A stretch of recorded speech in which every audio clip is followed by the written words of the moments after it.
hello there, folks. Good to be back. It's been a while. Hope everybody can hear me okay. If there's any issues, somebody just drop me a little note, let me know. But everything looks fine on this end. Yeah, it's been a while, guys. Wow, what have I been up to? There's been lots going on. I've been off work. I've been working. I've been back to work. It's been mad at work. Try to put out as many videos as I can. It's a tough life at the minute, trying to keep up. Live streams, I think the winter got the better of us. I think the shed became too cold. So hopefully the better weather's back now and I can get a few more live streams. I think it's been 2 or 3 months. So it's been a while. But yeah, tonight, looking forward, I'm going to try and do a wee plan tonight. I'm going to try and do something rather than just be off the cuff. Hope that's not going to disappoint anybody. There's no a plan to go 6 hours either, guys. I'm looking maybe try and knock in a couple hours max. See how that goes. See how I can manage that. But yeah, I'm going to tackle the Glen Scotia Campbeltown Festival bottle. So I'm going to do the 1 to 4. So hopefully, if you've got those drams and just sit back and pour one and join in. If you haven't, no worries. Just pour something nice. Just dive into the chat. Let us know you're there. Let us know what you're drinking. So, well, before I start on this, guys, I'll dive into. Let's do a little kind of roll call. See who's. I've got quite a few in already. So, 19 or 20 in at the minute. I had Mr. Slinger in early doors. Welcome, Matt. Nice to see you, mate. Good to have you in. Who else did I have in? Yeah, Peterhead Frank was in. Got a wee bit of smoke here, Frank. Wee bit of smoke coming your way, buddy. Molasses is in. Mike, all the way for the States. St. Louis, I think, if I remember right. Yeah, I think it's St. Louis. Whiskey Street Al's looking forward to the Glen Scotias tonight. So am I. Neil Laverty's in. Thanks very much for popping in, Neil. Paul M's in. Montreal. Wow. Got the Canadians in already. You must be doing an early shift. Flying Hussars here. How you doing, Bart? Gabriel, all the Manchester boys are here. How you doing, Engen? Nice to see you again. Canada again. Wow, we've got some Canadians in. Prime Whiskey's in. How you doing, Rickard? Nice to see you, buddy. Whiskey Lovers Society's in. Guys, there's a couple of channels there. You've got the Whiskey Lovers Society, which is Gerhard, and they've got Prime Whiskey. I don't know if any of you have managed to catch up with any of the stuff, but do us a favour and just pop over and dive in and give them a wee sub. Here's one. I'm going to have trouble with this one. Vladimir. I'll just call you Vladimir. I don't want to spoil your surname. Robert Foreman. How you doing, Robert? Nice to see you. Neil Blower's in. How you doing, Neil? Nice to see you. Gary K. Oh, I've got plenty in tonight. The Whiskey Legends. Wow, look at this. Here we go. Daisy's in. Yeah, Gary K's in there again, as I say. Wow, these are all kind of saying hi to each other. So yeah, I'm chuffed. I've got 25 in already, so that's a good start. So, Campbeltown. Wow, looking forward to this. I'm going to start, guys, with the 10. I'm going to start with the latest one. I'm going to knock the order out a little bit because this is an unpeated one. So I want to get the unpeated one out of the way. And then I'll kind of dive into the peated ones later. Save them for later on, eh? Yeah. So how you all keeping, guys? What you drinking? Who's drinking what?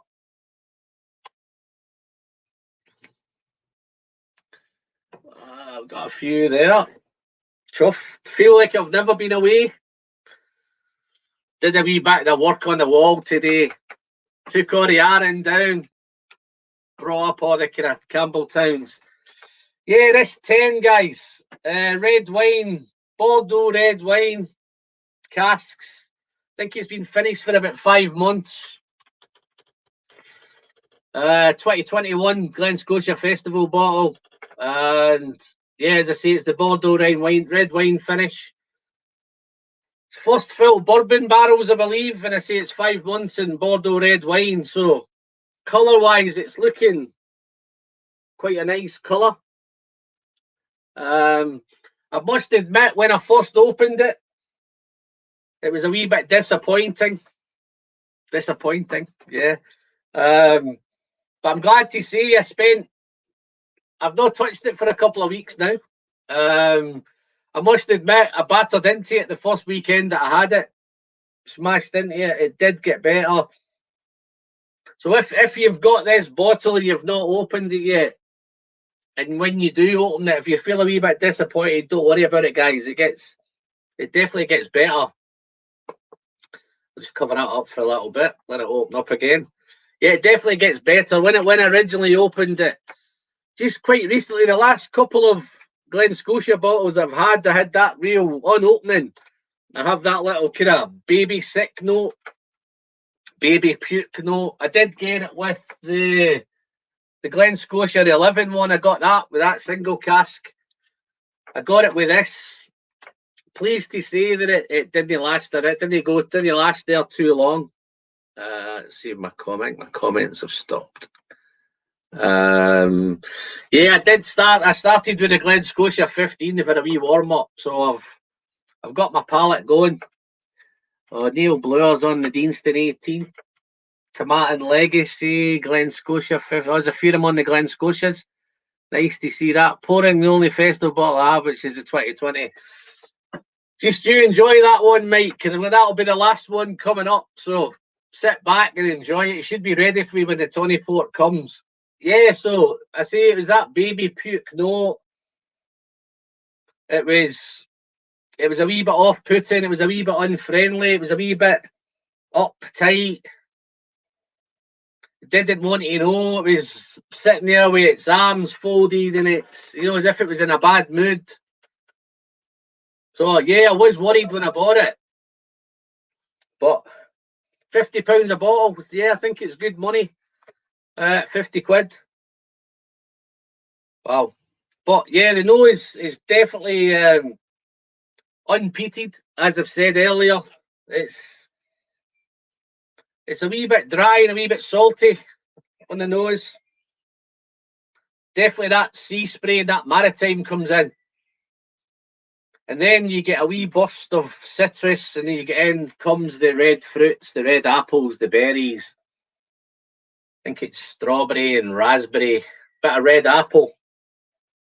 But yeah, it smells if it's going to be dry and salty. But yeah, colour-wise, it just looks an awesome colour. I can never really tell in here with the lights. But the uptightness is all gone, guys. I'm a kind of third of the way down the bottle now, and it's coming in nice. Funnily enough, I've just ordered another bottle last night, so that's how good it's doing. Yeah, those red fruits, that lemon, that lime, red apple, the citrus is definitely there, but the maritime's there. It's beautifully integrated and beautifully balanced, and yeah, well done, Michael Henry. Don't know if Michael's in tonight.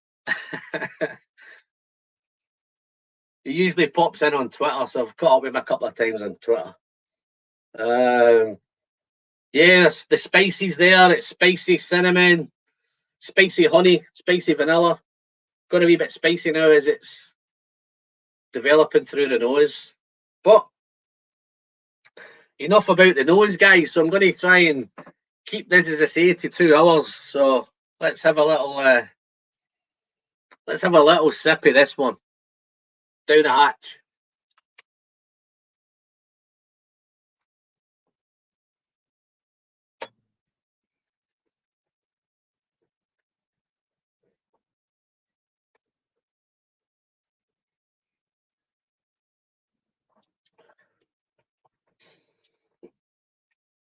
Oh, that's lovely.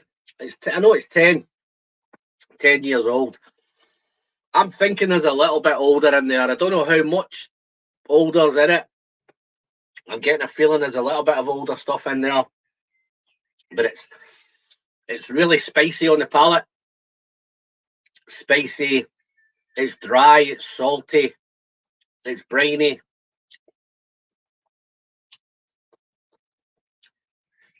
Wow, that sea spray is definitely there.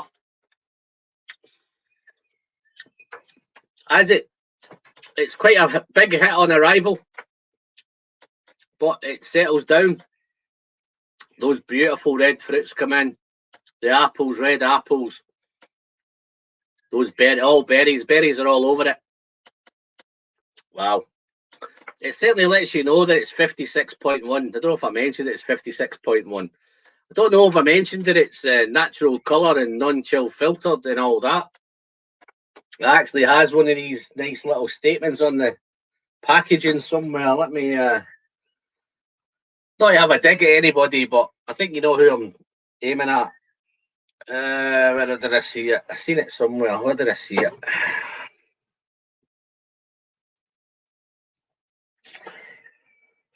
Bottled at natural cask strength. Due to non-chill filtering, the whiskey may turn cloudy where stored in a cool place. May contain some traces of cast sediment. So I've noticed with Glen Scotia they're putting lots and lots of info on the bottle. It's definitely got it here. Natural colour, non-chill filtered, cask strength. So yeah, cask strength 56.1. Certainly lets you know it on arrival, but it develops. It becomes great at that 56.1. What is next? Leisure suits. Oh, here we go. They can wind ups in. How you doing, Daniel? Nice hoodie, mate. What's next? Leisure suits. Oh man, you can't just come on and just sit in the background and no bother doing anything, eh? Yeah, I think Neil's a bit worried as well. That's a small pour, mate. Oh, you're feeling okay? Yeah, I'm trying to take it easy, Neil. That may change as I go through. I think, well, definitely, I think the one of them's going to be a tough one because I've only got a little bit of it left. I might have to, if I'm enjoying it that much, I might have to crack the other one open. I've got a backup here as well, so I might have to crack that open. Yeah, no, good to have you in, Daniel. Cheers, buddy. Got Mark in as well from the Whiskey Resource. Mark's another one with your channel, guys. If you want to pop over, have a look, that'd be great. Just keep it on. Just make sure I've not missed anything. Cask Strength's in as well. Yeah, I think I've caught up with everybody else. Yeah, no, this is awesome for £50. Glen Scotia. Let me have another wee sip just to keep these all happy.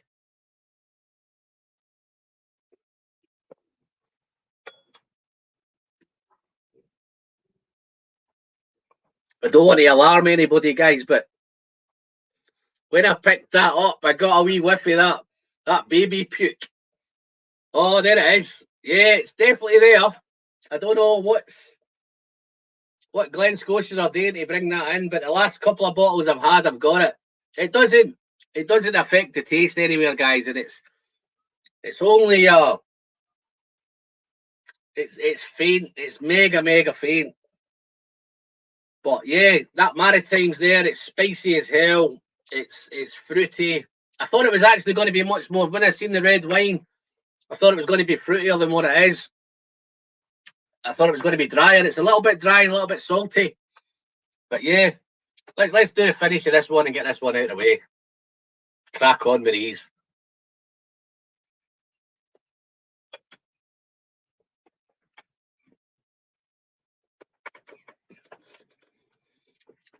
The finish is long. To say it's dry, it's salty, it's spicy, a little bit fruity.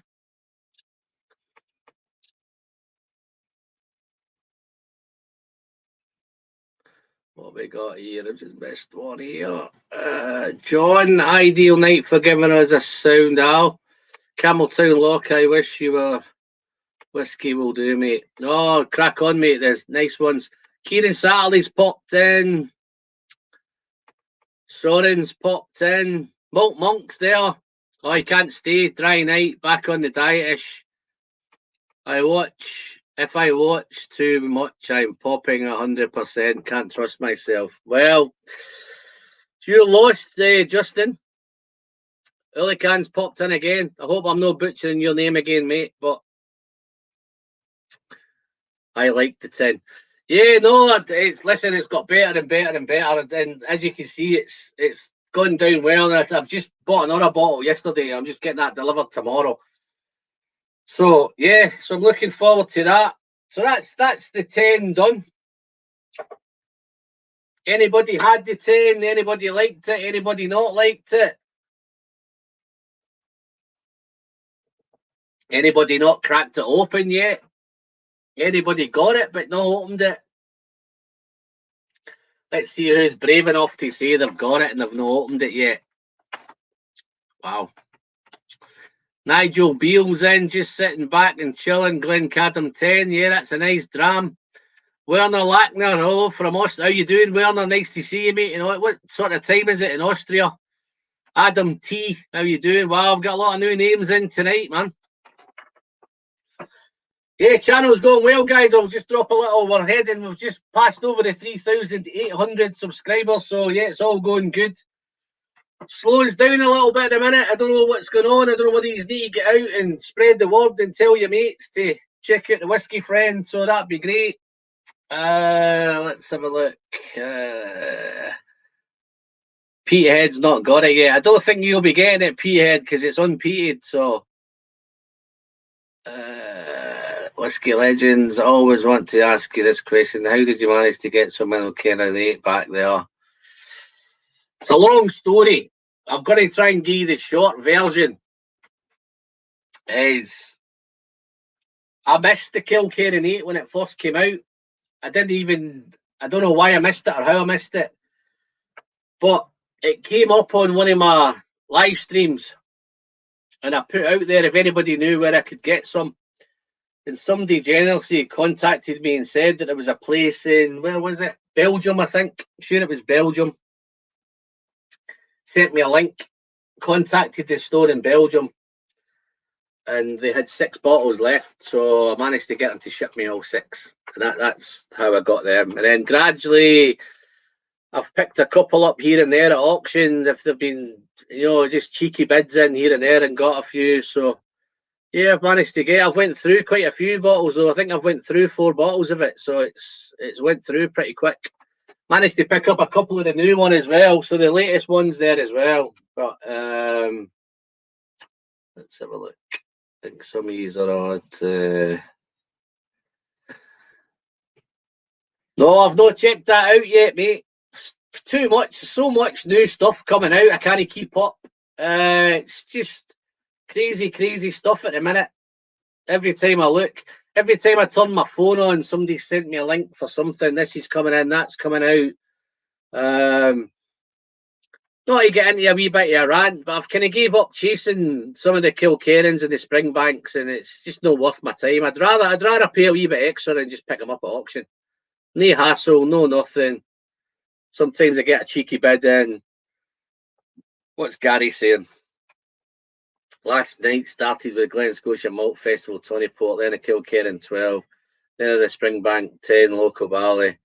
Wow, good night last night, Gary. Surprised you're up this morning. Oh, there's the old Whiskey Lover Society. Thank you very much there. Little super chat coming in there, guys. Just a quick one. I think I forgot to mention at the beginning. I have got a prize up for grabs. If I'm going to put together 6 spectacular drams, I'll pick the 6 if you want, or if the lucky winner wants to contact me and wants to choose 6, then I'll swap that out with them, and I'll chuck in a Whiskey Friend coin as well, guys. I'll chuck a coin in there as well.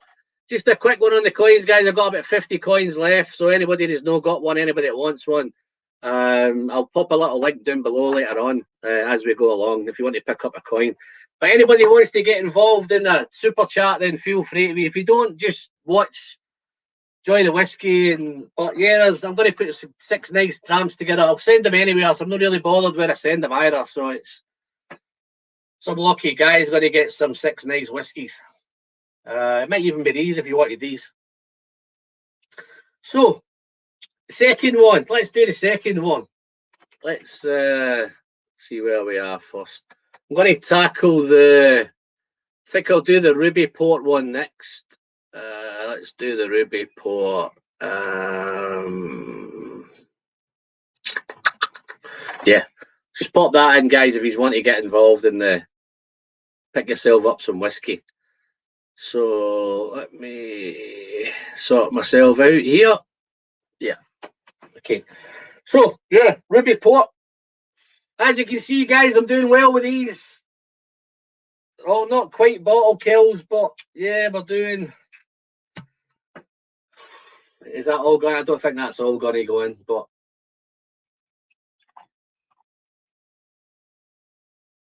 that's a decent dram, innit? Got a little bottle kill left. That might end up in an infinity bottle, maybe somewhere. So yeah, the Ruby Port again, guys. This is 10 years as well. I think I picked this up for about £50 as well. Cast strength. We're on the peated now, so let me just cover some of this smoke up. I've got the Whiskey Francois 11 on this peated one, so let's cover that up a little bit. Yeah, 2008 vintage peated Ruby Port finish. I think this one spends about, 6 months in Ruby Port. 57.8, 10 years old. So yeah, this is nice. Again, it's all the stuff. It's non-chill filtered, cast strength, all of that jargon. You know what I mean there, don't you? So yeah, super stuff that. So let's see what this is like on the nose. Oh, let's leave it a little bit. I've got a couple other guys popped in. Let's see if we've. Yeah, I think Gary says he did have a good night. Yeah, he's on all them drams last night. Springbank is not easy to get here in Australia. Werner, it's not easy to get anywhere, buddy. Bruichladdich, what are we doing? Did you get the Bruichladdich 11-year release for the Water of Life movie? Just thought I'd ask. If so, are you going to tell us about it? No, I've not got it, mate. For some reason, I've not done much with Bruichladdich. There's just so much whiskey, so much to get around, and I'm sure everybody in here's got whiskies that they think we should be trying, but yeah, I think I've got Martin. No, Martin. What surname is that? Semanjutak.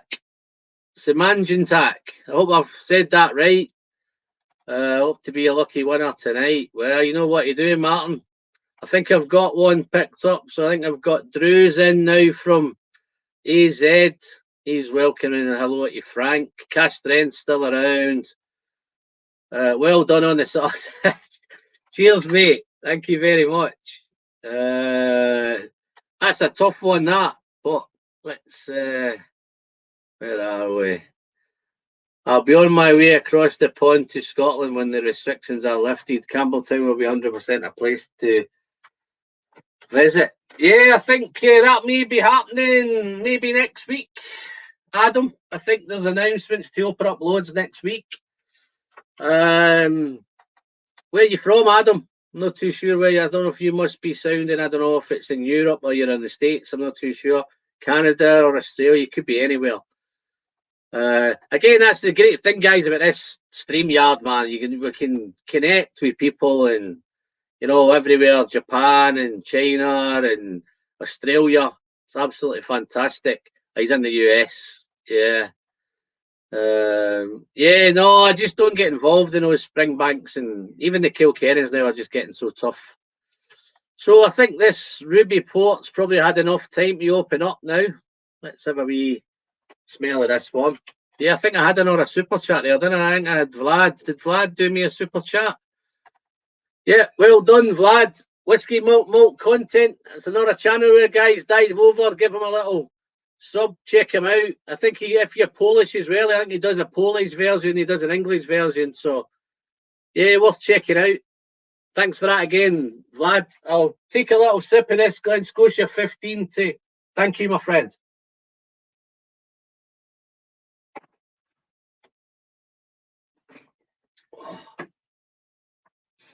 That set me up beautifully tonight, that Glen Scotia 15. That little bit of tropical note and all that I'm getting. Let's see if I can have a go at this one. Am I going to have a go at this one? Let's have a look. I might need more whiskey to have a go at this one, guys. Atapong Watawamawut. Wow. Atapong Watawamawut. I hope that's. Apologies, guys, if I've butchered it, but wow, I've got some good names. Just let us know where you're from, guys. Which part of the world you're from. If you're local, let us know. If you're far and wide, thank you very much. Gary's got 5 days, but 5 days in Campbeltown, June 19th, worth every minute, and we'll go again as soon as I can. Yeah, Gary, let me know when you come over, mate. That'd be fantastic. Close one. I bet I was miles away, my friend. You're too kind. So kind. Okay, so let's tackle this ruby pot.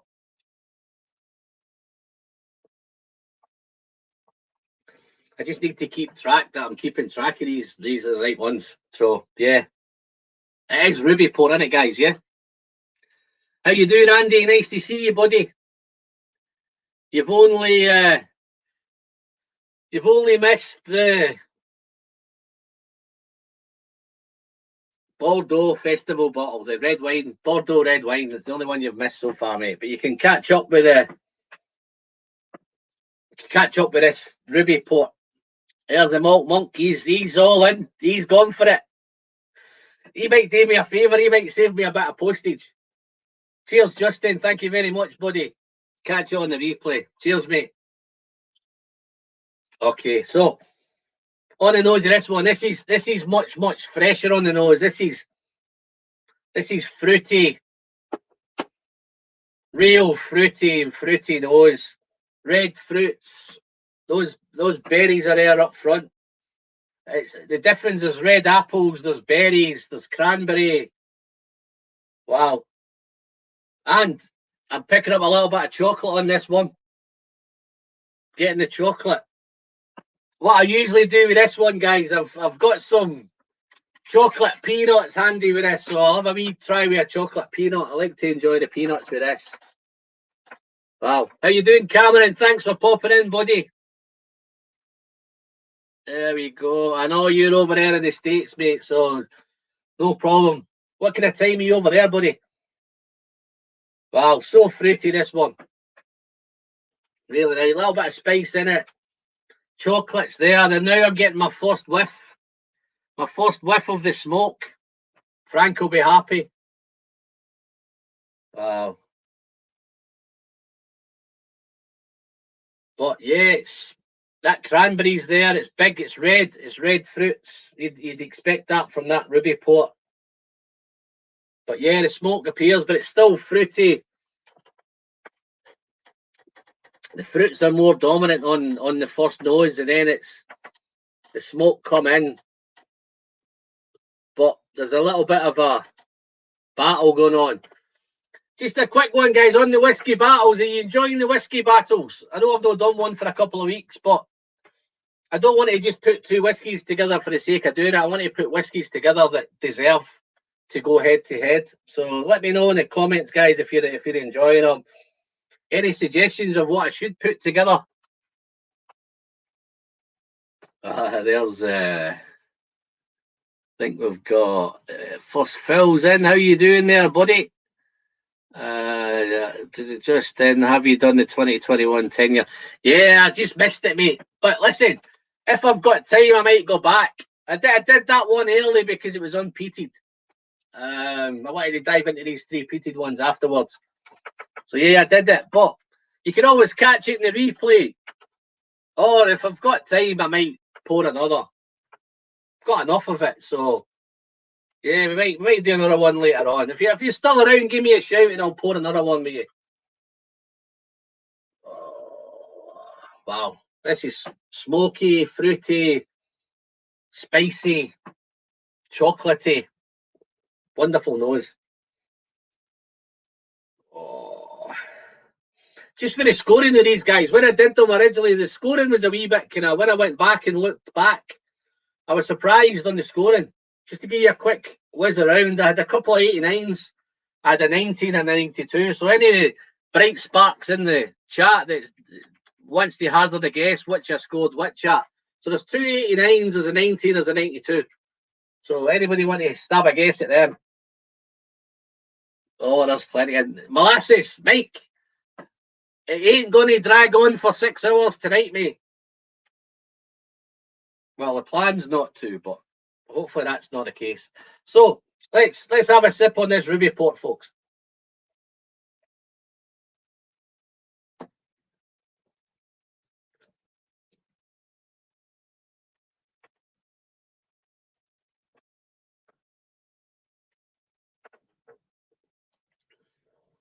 Wow. 57.8 cash thread. That compared to, there's a both 10s. The 10-year-old Bordeaux and the Ruby Port are both 10-year-olds, but this is 57.1 and the Bordeaux was 56.1. This is much, much more powerful on arrival. The Ruby Port's much more powerful, much more intense, spicy, big spicy hit, big alcohol hit. Wow. It's dry. It's smoky. Smoke comes in first on the palate. It's a sweet. It's also sweet on arrival as well. It's a real, real sweet arrival, smoky arrival. It's dry, it's chalky, it's mineral. And then as it goes into the development, it becomes much more fruity. Those fruits take over, the fruits come in, they kind of edge the smoke out the way a little bit, so the fruits dive in and pile into it. I think I've missed a super. Oh, there we go. Thank you very much, Drew. My first super chat ever. I hope you can mail samples to Tucson, Arizona. I can send samples anywhere, my friend. I'll just label them up as snow globes and I'll get them off to you. So if cross your fingers, mate. Thank you very much. And I'll have another little sip of this Ruby Port. Thank you very much for your generosity, my friend.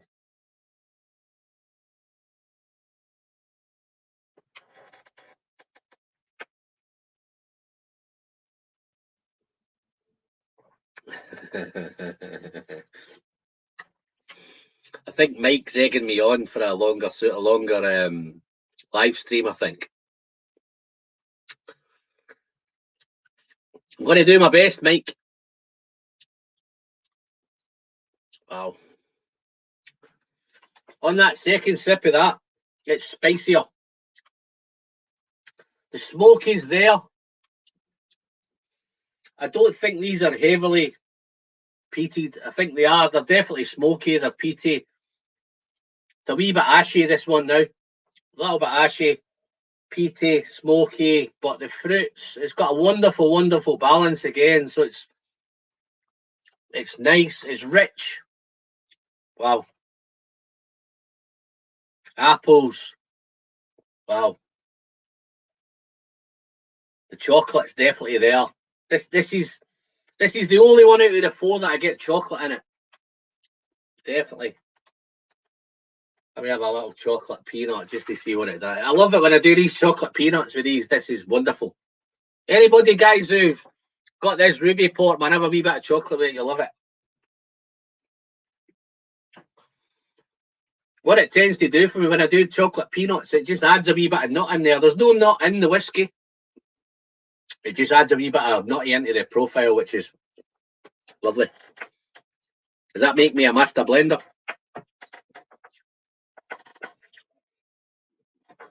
Wow, I think we've just hit 53 in the chat, guys. That's probably, I can't remember if I've ever had 53 in before. How you doing, Dustin? Nice to see you, buddy. How you keeping over there? You're still doing some spectacular whiskies, you are, aren't you? We tried these Campbeltowns. Let's have another wee sip of this. Let's do a bit of finish on this one. Well, do a finish. No, let's have another sip.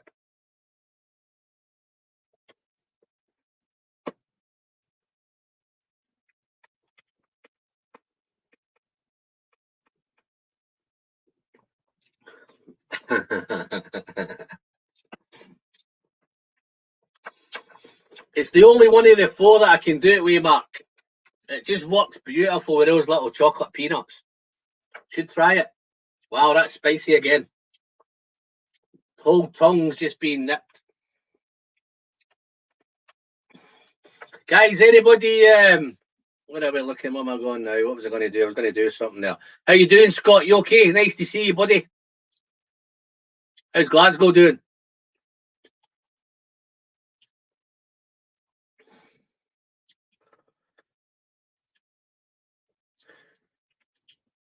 Again, guys, if you've not checked out Dustin and Mike, dive over, mate. Check out Top Shelf Whiskies, man. They've got some high-end stuff, man. They're on their Lafroig 25s and the Glen Scotia 25s and all sorts of good stuff, man.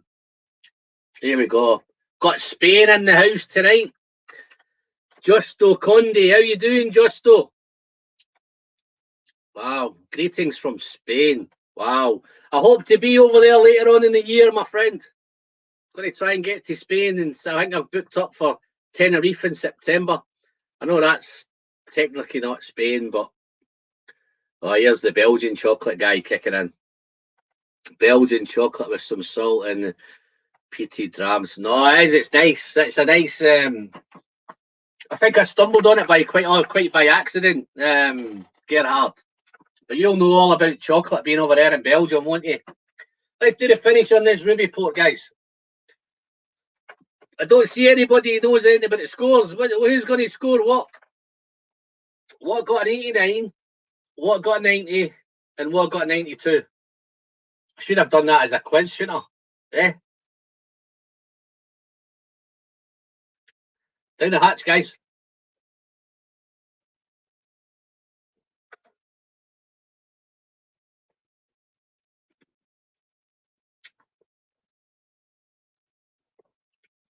Wow, that's complex. This is ashy, salty, sweet. It's long finish. It's complex.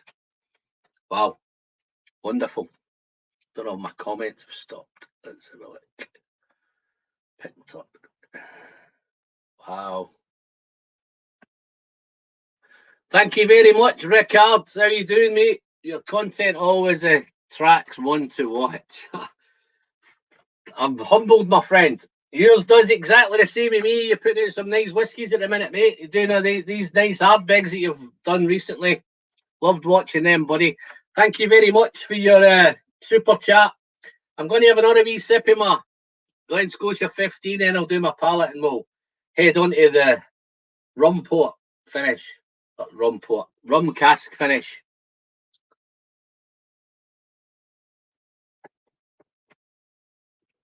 Cheers, my friend. Wow. So what's been happening, guys? Well, I've been away. You missed me. Had a couple of guys asking me when I was going to do a live stream, so I felt I had to do one quite recently. Rum finish was my favourite, but I drank way more of the first Glen Scotia. Wow. So yeah, I actually did. When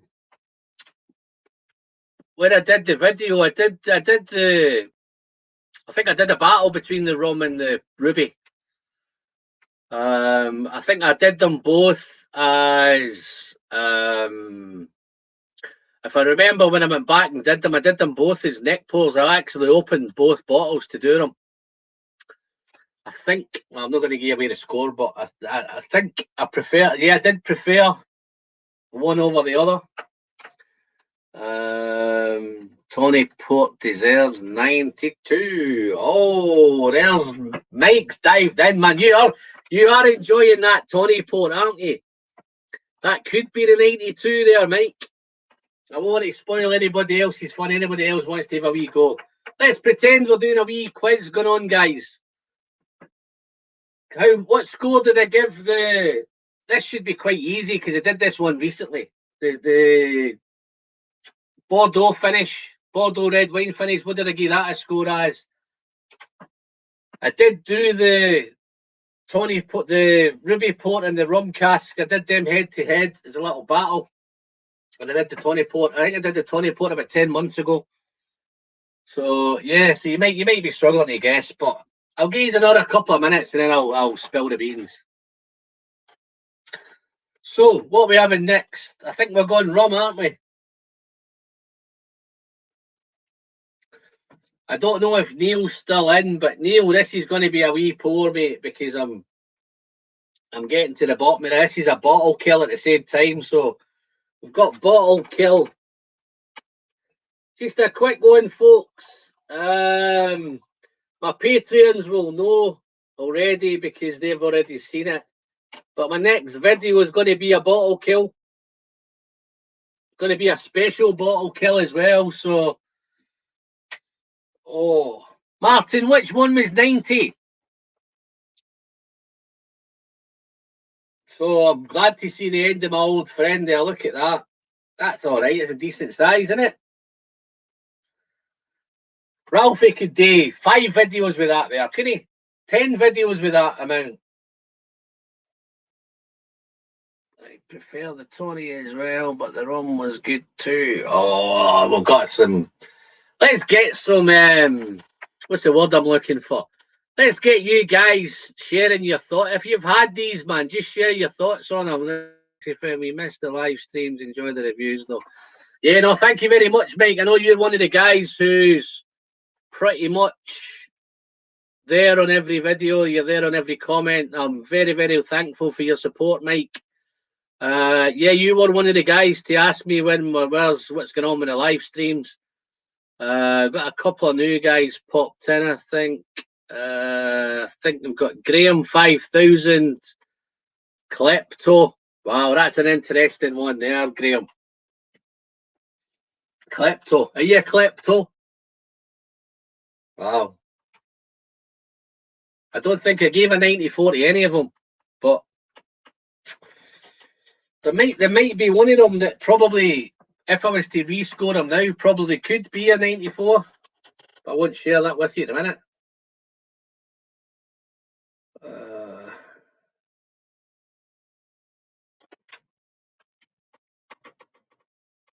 Yeah, Gary preferred the Tawny, but the rum was good too. Okay, so the jury's out. So let's tackle this. Well, let's cover that up for a little bit. Wow. Okay. This one's going to be the oldest of the lot. This is a 16-year-old one. So this is 2003 vintage, peated, 51.3% cask strength, limited edition. This is a 2019. Again, I've got all the usual stuff on the bottle about clouding up and all that, and cold temperatures and water. Love it. Fantastic. Beautiful bottles as well. Love these bottles. I think some of them are going to the little short dumpy bottles now, aren't they? 93 Peathead. Oh. Wow. Oh, Soren. That's Soren. I heard the Glen Scotia Tawny Port edition is better than this year's release. The difference, there is a difference there, Soren. The Tawny Port is a 14-year-old peated, and the 10-year-old is a 10-year-old Bordeaux red wine cask, and it's unpeated. So they are very, very different. If you're a peathead, then I'm sure you'll love the Tawny Port. If you're not so much a peathead, then you may prefer the new one. Both fantastic. I will get to the scores at the end, guys. I don't want to spoil all the excitement. Where are we? Let's have a look. Yeah, these are these. Yeah, Scott is on a teapot ramp. Let's have a look, Scott. Hopefully the new teapot batch is gearing up to be released soon. Yeah, no, Scott's just bought himself last year's teapot dram, so he's a wee bit of a He's all over Glengoyne at the minute. So this might interest you, Scott. This is the beauty of this whiskey journey, man. Glen Scotia may be another port of call you might reach onto further down the road. It does a mix of both peated and unpeated, whereas I think your Glengoyne is just no peat. Let's have a look. Mark Slinger's saying about like, oops, the red wine. I meant, okay. I'm with you now, Martin. I've only had the Glen Scotia double cask in the 15-year. Liked them both out. Yeah, I think the 15 Glen Scotia is definitely that's my go-to. Day in, day out. As long as I've been doing this YouTube channel, and I think if you've watched way back to the early videos, if you manage to stick with them, they were a wee bit rough and a wee bit kind of scary. But the Glen Scotia 15 has always been my go-to whiskey. £55 a bottle.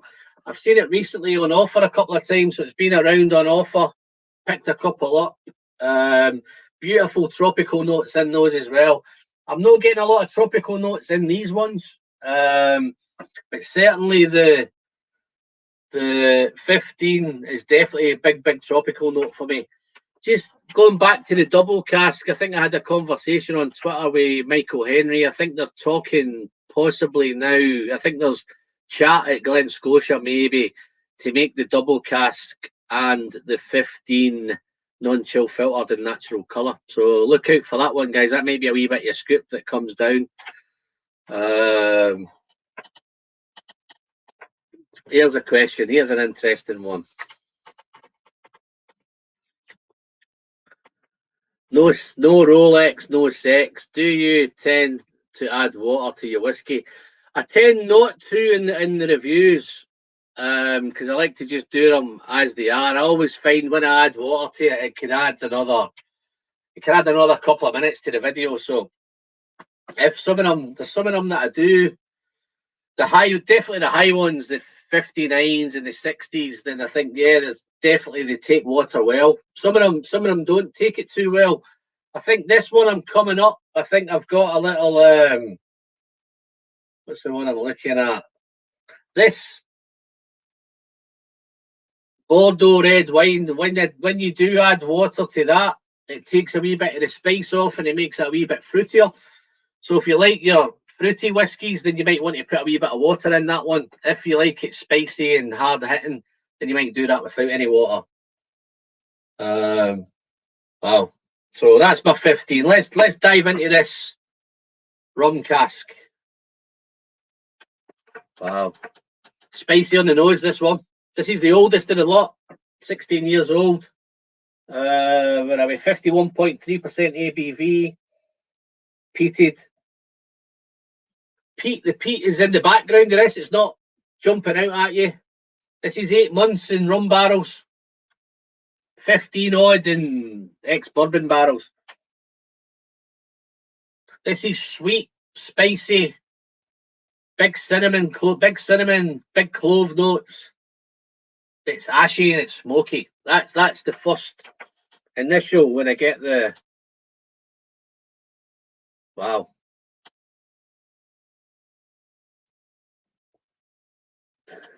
Jack, the pickled hound's in. How you doing, hound? Nice to see you, buddy.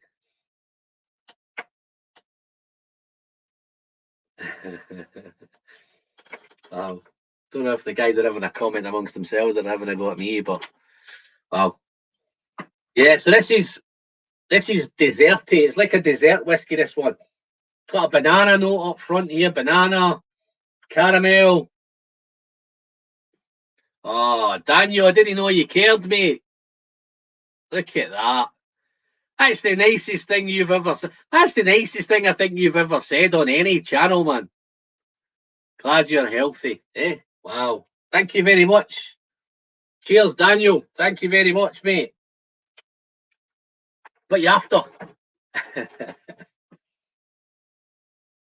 Yeah, it's spicy, it's ashy, but it's sweet. It's a real sweet arrival.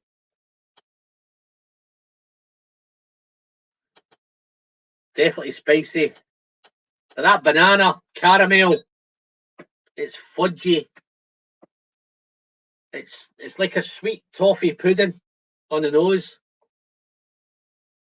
And it smells like it's going to be creamy and buttery. I don't know if that makes any sense, but maybe that might be something for my subconscious because I've finished the bottle. So, but yeah. That toffee pudding note's there, that banana note's there. So that may be a wee bit of the wee hint of the tropical that I was talking about earlier. Let's see if I've missed any. Hound I buy two. I think that was a conversation going on here with somebody, I think. Wow. Does anybody think those local barleys are anywhere near worth those kind of monies? They're 10-year-old guys. And here's a funny thought. Have you ever seen one of them being reviewed on YouTube? I don't think I've ever seen a local barley being reviewed anywhere. I think everybody that's buying that is just sticking it on a shelf somewhere. I'm not going to get into a run. Let's have a look. Somebody loves the local barley. Absolutely love the local barley. Yeah, at least you guys are drinking them, man. Okay, so let's taste this one.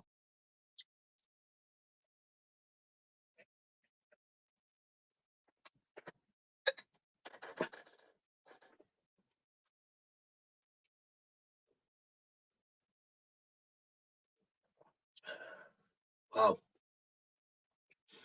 It's ashy again. So spicy, so peppery. It's just pepper in the sides of underneath my tongue, side of my cheeks. It's hot, spicy, but it's got a beautiful arrival. It's sticky. It's thick. It's woody. I think that wood must be coming for the 16-year-old. Thank you very much, Daniel. Are you feeling okay, Daniel? If I dramated or put towards a leisure suit. Oh my God, man. Always love having you around, Daniel. You always put me on, you throw me in my train of thought always goes every time you drop a comment in, man. But you know I love you, mate. Cheers, buddy. Wow. This is complex. This one is out of the three so far. This one's changing probably the most. It's sugary. It's definitely sweet. It's the sweetest of the three. Picking up a little bit of pineapple in this, so there's a little tropical note in this one as well. But it's thick, it's syrupy, it's creamy.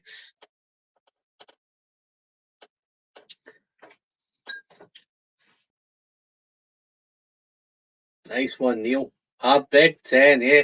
Yeah, that's got to be the most people. If you're a peat head, then that's got to be a go-to, isn't it? If you're a peat head. That's like my Glen Scotia 15, or my Arran 10, or my Glen Cadam 10, something like that. I like the whiskey tangy as possible. Fruity, acidic, like sherbet. Yeah, no, I just did one recently. Which one did I do recently? It was really sherbety. What did I review last? One of my last two videos was really a real sherbety whiskey. My head's gone. I can't just quite think of what it was now. Oh, I'm okay. 4 more days in my quarantine. Wow, wow. There's another one, Phil. Well done, Phil. Thank you very much for your generosity, my friend. I'll have another wee sip of this rum finish. So sweet.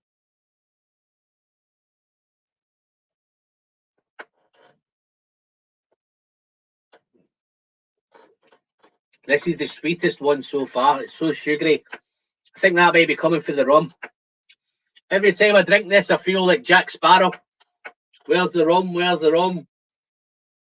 Definitely tropical. It's syrupy, it's creamy, it's thick. It's spicier than the Ruby Port. It's... May as well just do the finish on this while I'm here. And the finish.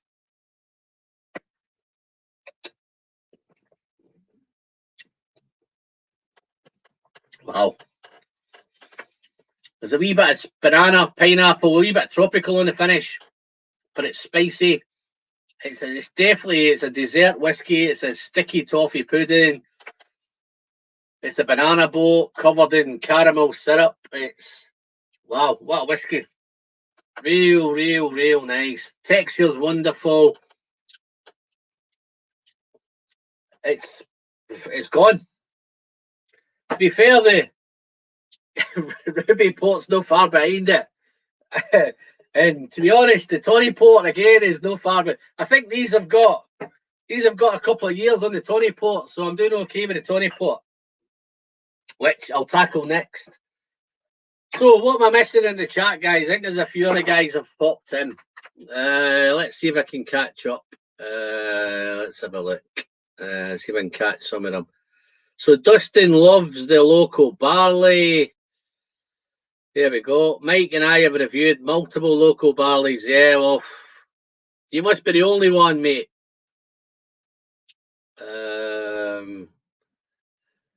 Let's have a look.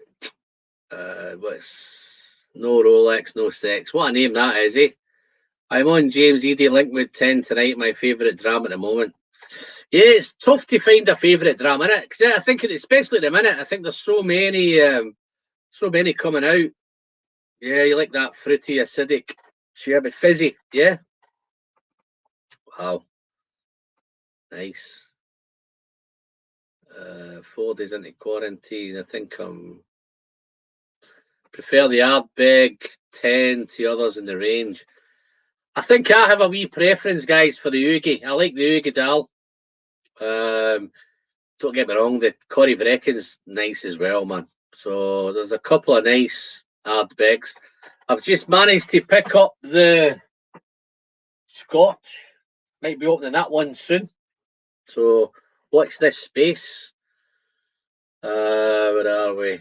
Trying the Loch Lomond 12 for the first tip. Paul, that's another go-to. You'll absolutely love that. It's his cheapest chips and it's fantastic.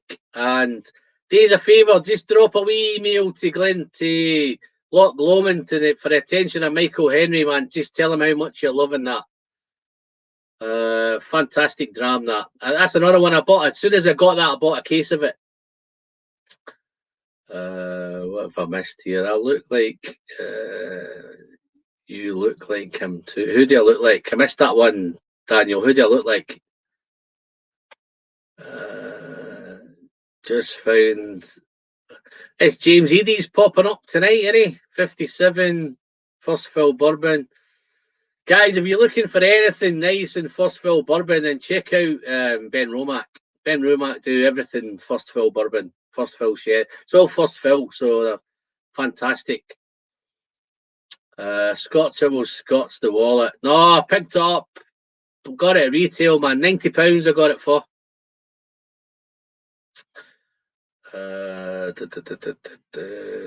Drinking somebody else is on the local barley. Whiskey friend, I'm drinking my 2020 single Springbank local barley 10-year-old. Paid $149 for it. It's Springbank quality, but they're much better whiskies. It's the money. The money's the...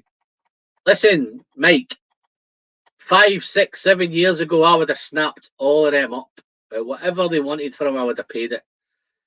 But as I'm not a collector anymore, I'm more a kind of... I'm down the kind of drinking road. I wouldn't pay that money because I think they're like my Macallan #1 edition, £89 whiskey. I think it was 79 when that one came out. £79 whiskey. It's 12, 13, £1,400 in a minute. So there's no way it can live up to it. And I think that's the problem the Springbank local barleys are having. Oh, there's Eric. How you doing, Eric? Nice to see you, buddy. Thanks for dropping in. We're on a wee bit of your kind of Glen Scotia run tonight. Checking them out. Checking out the Festival bottles. And where are we? I'm scared. Normally, Eric, I would send out links, but if I keep sending out links, I think I'll be on for 6 hours tonight. So I'm trying not to send out links tonight. There's another one. There's a couple of channels again, guys. You've got the Whiskey Scout, Robert. Dive over. He does a lot of nice American stuff. He does a few bits of Scotch as well. Check him out. Give him a quick sub. And you've got Eric there, the malt muser. I'm not too sure Eric. I think Eric must be close to 1,000 subs now as well, man. You getting close, Eric? Where are we? I think everybody's saying hello to hello. My favourite drama at the moment is Glen Scotia 25. Oh, yeah. I wonder who that was. Who was that, Neil? I think it's just one of them crazy whiskey awards, isn't it? Best whiskey of the year and all that kind of stuff. So I think there's lots of whiskies a year at the minute. I think it's won a certain character. I don't know if it's the 25-year-old that's won, but it's certainly won something. Just try to keep track with you guys that are. I will be ordering Scotcher tomorrow with the recommendations. Yeah, I've got the committee release one. You will get the normal Scotcher coming out. It'll usually be the 46% ABV one. What's this one? What is he on about now? Oh, he's turning. He's back to old Daniel's back. You snooze, you lose. I tend not to snooze. What do you mean, Eric? Daniel follows all the quality whiskey channels, mate. He follows all of them.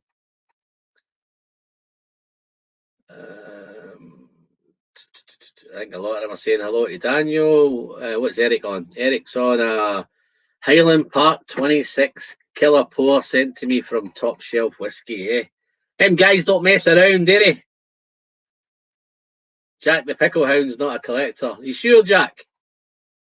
I'm sure you've got a couple of bottles in your collection, man, that you've not quite opened yet. Many bottles, Jack, have you got that are not open?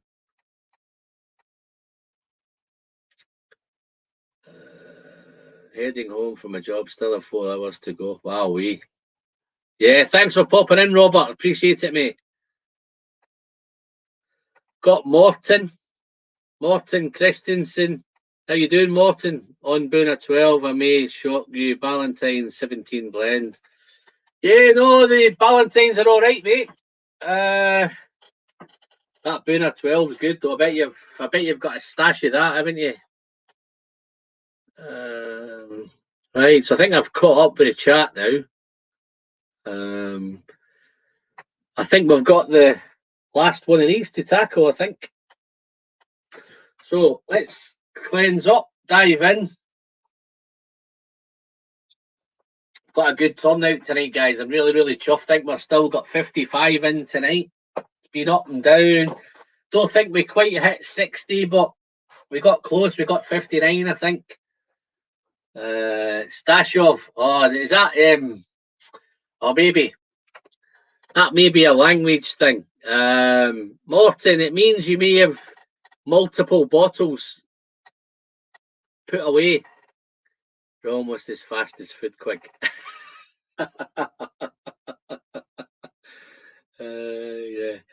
Yeah, that Glen Burgie's Valentine. Yeah, I've got the Glen Burgie Gordon McPhail's 21, man. That's a beautiful dram. Okay, let's I'm trying to keep it to 2 hours tonight, Daniel. So I'm trying to slow it down a wee bit and take my time and get there, and but as you can see, I've done fantastic with this Tony Port as well. Anybody want to hazard any scores at what I gave them? Oh, that's a decent pour, isn't it? Well, I tell you what, look how pink that looks. That looks beautiful. Look at that. That's a beauty. Beautiful, man. It actually looks pinker in here than it does on the camera. Maybe my camera's not just kind of catching it right, but wow. Well, let me just let that open up. A wee bit of smoke again there. They say the smoke's not dominant in any of them. This is a 14-year-old one.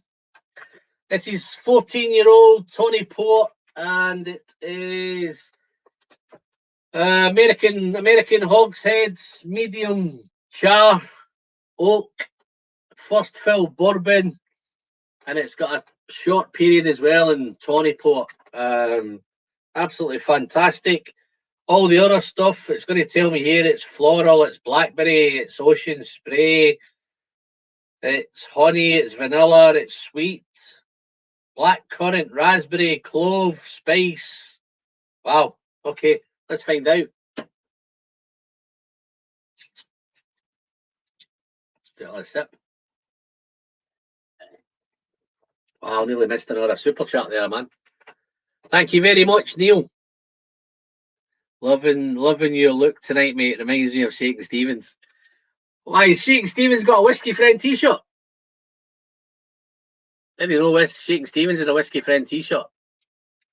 But yeah, I have some nice 10-year-old Glenburgie bottles, old release. Yeah, you've got 10-year-old bottles of everything, haven't you? 10-year-old bottles.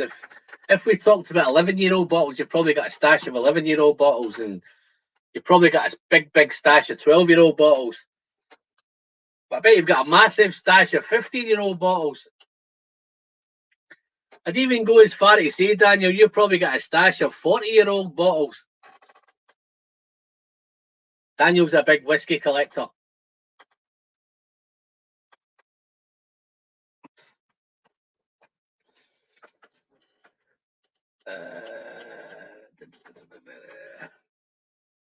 Aaron's range is fantastic, top draw. Oh, no, I'm a big fan. Big fan of Aaron. I've just changed the wall today. I had an Aaron wall up today. Yeah, no, it's one of my favourite distilleries. The first distillery I visited. The stuff is just getting better and better and better. The 10-year-old is phenomenal.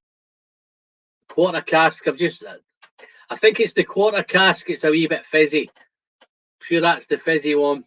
Quarter cask is awesome. The sherry bodega is outrageous. I can honestly say I've never had a bad Aaron. I think all you peat lovers out there will be looking forward to the new Lag distillery, and when they start knocking out some peat. You've probably checked out the Macri Moor. Fingal's cut is awesome. You've got the normal Fingal and you've got the sherry Fingal. And then you've got the cast strength Macri Moors. So there's lots and lots of peated stuff for Aaron as well. Be interesting to see what the new peated stuff comes out like. So let's dive into this Tawny Port. Wow. Little hint of that. What was that little hint I'm looking at? That little hint of tiny little hint of baby sick there. Yeah, there's a big difference with them there, Eric. But the Bothy is just awesome. I managed to pick it up at £38, which is a incredible value. The 21, I've not ventured. I've not pulled the trigger yet on the 21. The 18 was awesome. I've had a few samples sent to me. The 18. But yeah, I think initially the 25 has just been released, and I think it's the price point. It's starting to get a bit worrying now with the price point that they are in, especially the older ones. Well, this is floral. It is floral. It's got an aromatic nose. That peat's definitely there as well. It's got a little bit of peat smoke. Let's have a look. Okay. These are like 10-year-old release of Glenburgie releases that were hidden and covered in dust. Yeah, no, I'm sure they were, mate. No, Eric, that bodega, you need to get a hold of that. I managed to get a real bargain. I picked up it's not a mistake I made. I should have bought more of it. I managed to pick up the bodega and the quarter cask for £72 here in Manchester. And I kicked myself. I should have bought more of it. It was one of those that I got a quick email that came in out of the blue, and I just snapped in and bought it, and one of the lads in Manchester picked it up for me and delivered it to me. So it was a quick thing, but looking back, I should have bought more of it. Wow, this is peated. It's really, really floral, really aromatic. That sea spray is definitely there. There's a little bit of maritime, but those fruity apples are there. Some dark fruit, dried fruit. I'm sure that's coming for the tawny pot. Plum, raisin, prune. There's a bit of green apple in there. But yeah, the berries are there, your blackberries, your blackcurrant. That sweet honey, sweet vanilla. Again, it's sweet again. But this is quite elegant. This is a real nice, elegant, wonderful aromatic nose.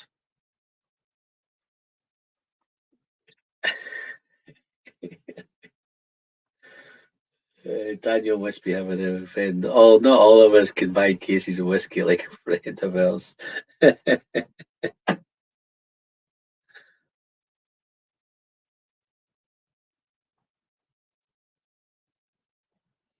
Eric, even at $70 each, I'd start both of them up, mate. You won't go wrong.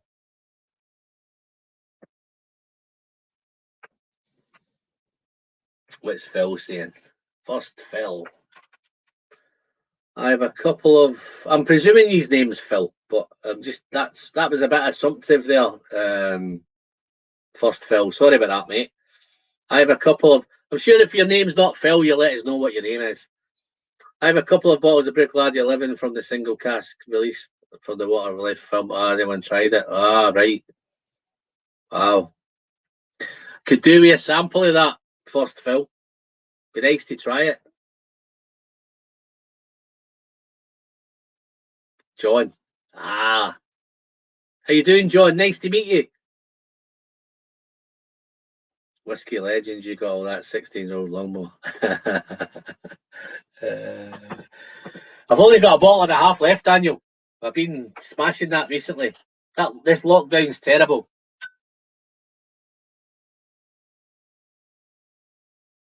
You too, mate. Yeah. Okay, let's dive back into this one. Wow, what a real nice nose. This is the 14-year-old, 10 months, American hogshead, medium char, first fill bourbon, a little bit of tawny port. But it's sweet, it's toffeed, it's vanillaed. Okay, let's taste it. Beautiful colour again as well, man. The colours all look the same right enough, but they do look different in here close up. I don't think the camera's doing it any justice.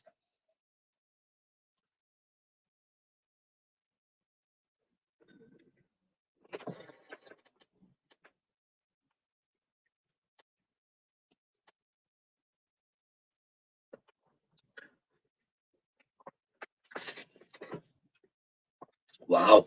I think I took a big sip there. Awesome. 52.8 ABV cast strength. Unchill filtered natural colour. That's spicy on arrival.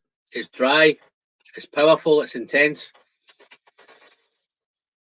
Wow. But the mouthfeel, it's rich. It's elegant. It's almost like a posh whiskey, if that makes any sense. It's thick, it's buttery, it's syrupy. The smoke's there. On arrival, it wasn't smoky on arrival, it was more fruity on arrival. The smoke comes in. At the same time, there's a bit of dryness there as well, which I think is coming for the tawny port. Dryness, a little bit of salty character. Definitely a maritime notes there.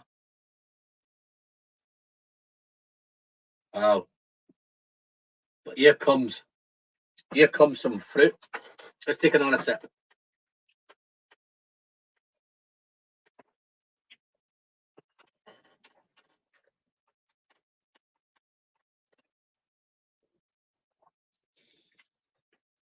That was nice. That wasn't as intense as the first sip. Wow. This whiskey's changing all the time. On arrival, it's fruity.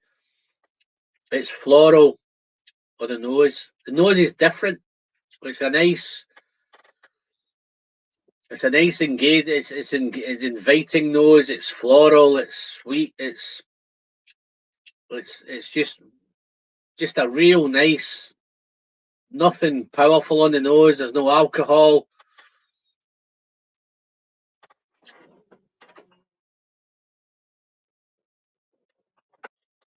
Got a day off tomorrow, Neil.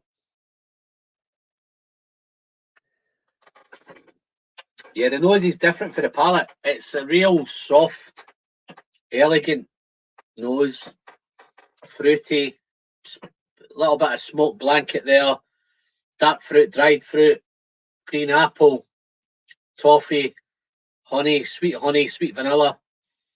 But when it comes into the palate, it's a different whiskey altogether. It's like it's just so much more intense. It's so more powerful, so much more powerful. It's thick, it's syrupy, it's elegant, it's buttery. Yeah, it's spicy. Yeah, mate, the spice is definitely there, mate.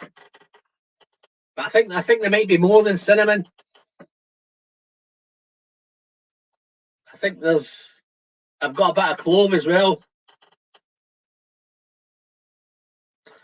But as you get past that, it develops, it changes, it becomes more fruity. Those apples, apricot,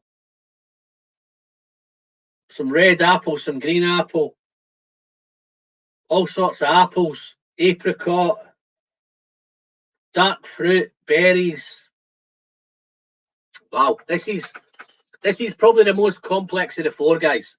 Out of the four whiskies that we've done, this is the one. This is ever changing. It's elegant. It's got a beautiful nose. There's so much. It changes up when it comes to the palate from the nose.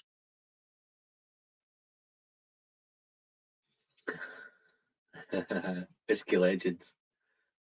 No Longmore, unfortunately. Got lots of Longmore, man. Daniel will tell you I've got lots of Longmore. Longmore 15, Longmore 16, Gordon McPhail Longmore. I've got a lot of Longmores.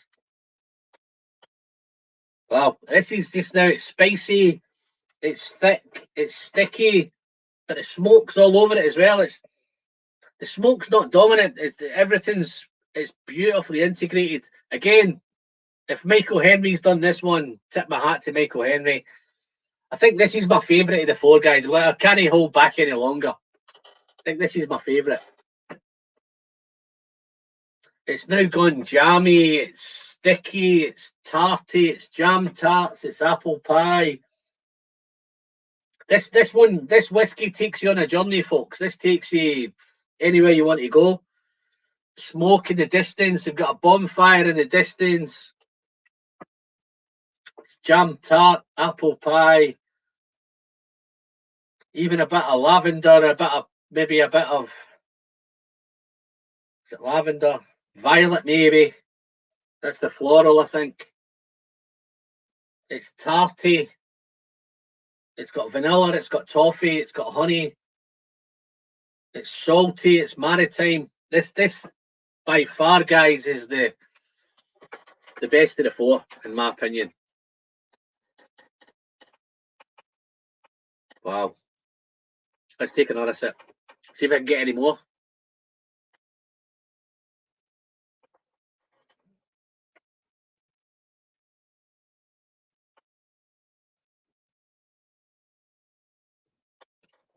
It's just changing all the time, folks.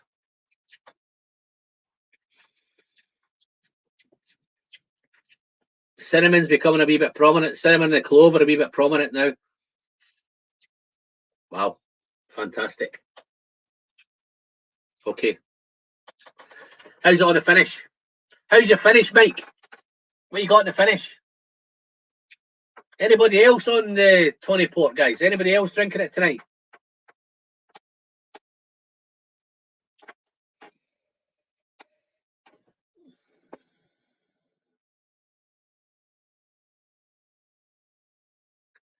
Al knows what he is. Toffee knows get. You couldn't be nice. You're only nice for like 5 minutes, man. Dan, you want to pop in for 10 minutes? I've got I think I've got about 40 minutes left, mate. So if you want to pop in, it's up to you, mate. Don't kind of, as long as you behave when you come in. You don't ask me to go and get any longmore. Oh, no, this is nice. Anyway, I'll probably that was painful.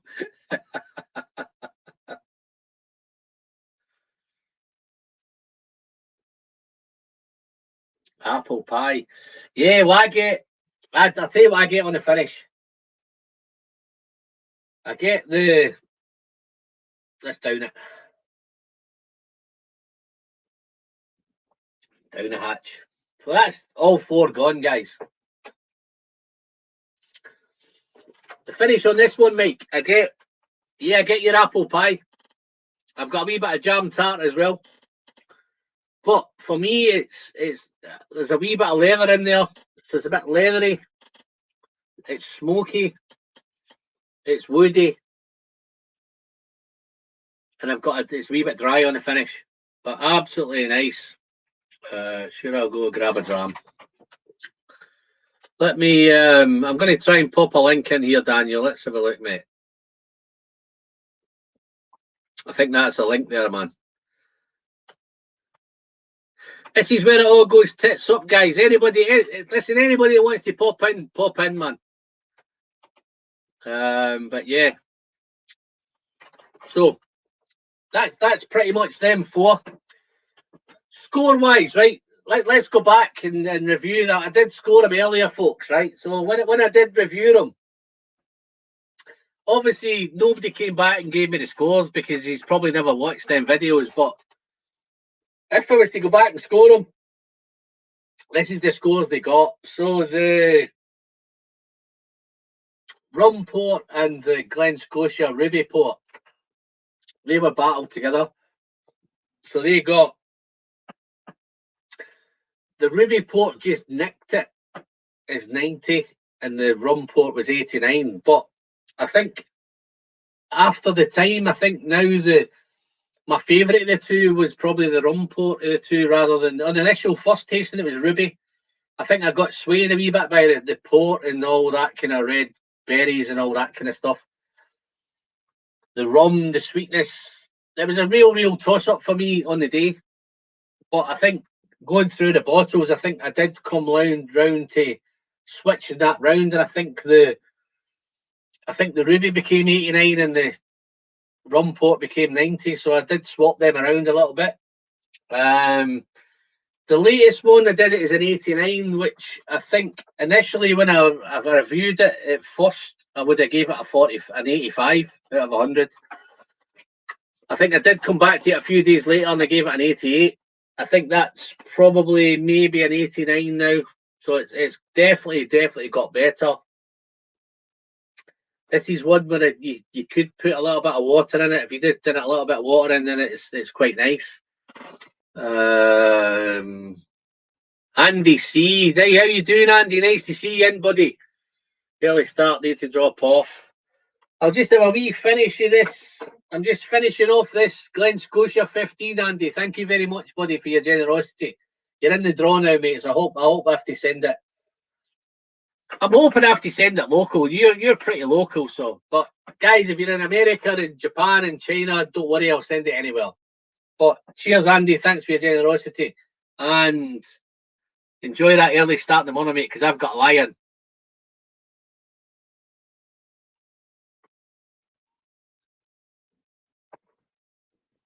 Okay. I managed to do that quite well because I've got that in an hour and a half, which I'm surprised I got it in at an hour and a half. What we're going to do for the next 30 minutes. Somebody asked about the initial Bordeaux 10. They missed it. Are they still? If you're still in, let me know and I'll pour another one. we can maybe do the 10 again.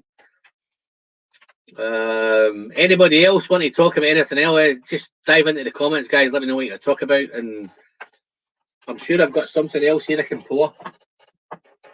Let me have a little chocolate peanut.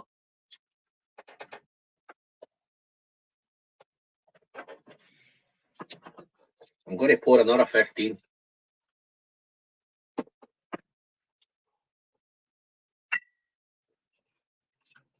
Going through these like there's no tomorrow. One thing, guys, that you've probably noticed, and I don't know if you have noticed it, but the Glen Scotia bottles, they go through quite quick.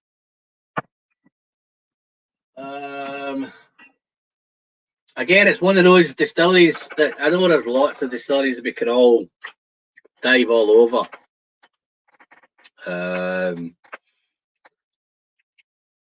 What's that one? I think I just missed something here.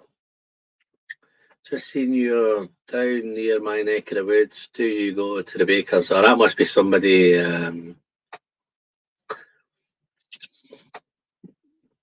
How many bottles do you drink a month?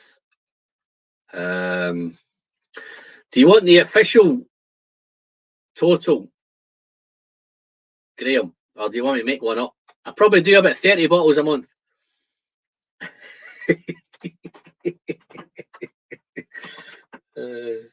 And I go through plenty of peanuts as well.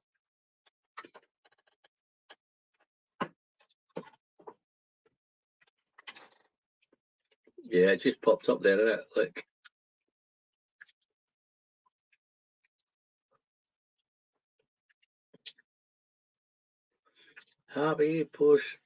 Happy cover postage if you're sending it here. Okay, guys.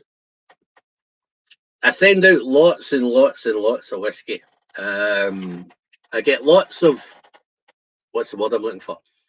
I get lots of samples sent to me. I think people have got the idea that I've got that many samples now that slowed down a little bit, which is great. Anybody that thinks anything interesting, then I'm happy to take it and try it. And if it comes back to the viewer, then great. But I'm finding sometimes there's that many samples that may take 6 months, 7 months, 8 months to get reviewed. There's just that many samples. But I do send out that much whiskey. And I had a comment during the week where somebody unsubscribed because they thought I wasn't sending the whiskey out. But I know they'd sent me their email details a couple of times. But there's that much. I've got that much of a waiting list at the minute to send stuff out. It's hard to send. Drew's right, because the postage is a killer. The whiskey's easy enough to send, but particularly to places like America and Canada. And Canada, it's tough to get whiskey into Canada. The States, it's easier. It's pretty easy. I'm finding it easy now to get it to the States, but it's mega expensive. I'm finding even just to send a few samples to the States, it's costing £20 just to send it in the post. £20-25 to send it, which I don't mind doing. If I've agreed to send stuff to people, then I'll send the stuff. And he's right. The postage is the biggest killer of all. Even to places, even to Germany and stuff, it's mega expensive in the post. If you can get it through the post. But Drew, if you want to catch up with me, I'm gonna drop a little email in here. Let me drop an email address in, and if you want to hook up, I'm happy to send stuff to America. I don't know if the Dram Yankee's in tonight, but my plan tomorrow is to put some stuff together for the Dram Yankee. Jerry sends me lots and lots of bourbon samples and lots of whiskey, and I'm very thankful. I think it's my turn now to send something back to Jerry, so I'm going to plan and do that tomorrow. Let's have a look.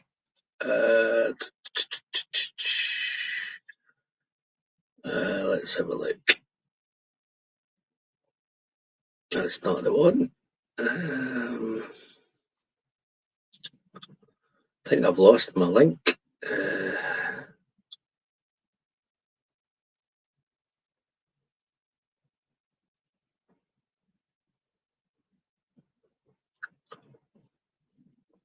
bear with me, guys. Here we go. This must be the one. Yeah. Drew, if you want to catch up with me, just that email address there, just drop me an email and I'll try and hook up with you, mate, and I'll try and do something with you. But yeah, no, I think I've got a few coming up in the future, guys. I think there's a package coming from America at some point. I think Zach Andrews is sending me some American whiskey stuff, so hopefully I'm going to try and do some American battles, some whiskey battles, just to. I've got somebody else who's dived in. I think the Whiskey Throttle Daniel is making an appearance. So without any further ado, yeah, look at that. Look at that wall.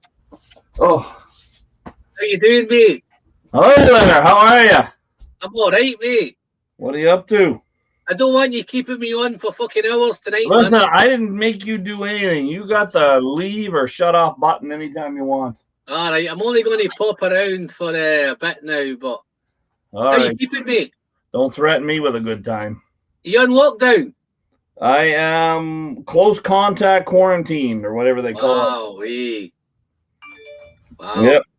So did you have it? Have you not had it? I've not had it. Wow. Well, here's what happened. I go to a job where we're in a camp, right? The work camp. So you're in modular homes, more or less, whatever they want to call them. Yeah. And it was a 3-week to a month job. And at the end of it, I mean, there were people getting it left and right up there as far as I'm concerned. Whether they ever tell us the truth, who knows? By the way, this is a nice cup of coffee. Absolutely. You got some Irish whiskey in that? Orpus, Dorpus, Florpus. Yeah. That's from the Edmonton Whiskey Club. And then we're going to put something in it. Leave it Irish. You need to put some Irish in it? No, Canadian. Oh, man. From Canada. Man. 40 Creek, man. Wow, Cream liqueur. First ingredient? Oh. First ingredient. Let me read the first ingredient. Fresh dairy cream. Okay. Not if you look at Bailey's, them Irish ones. Yeah. The first thing it says on it, there's sugar. Okay.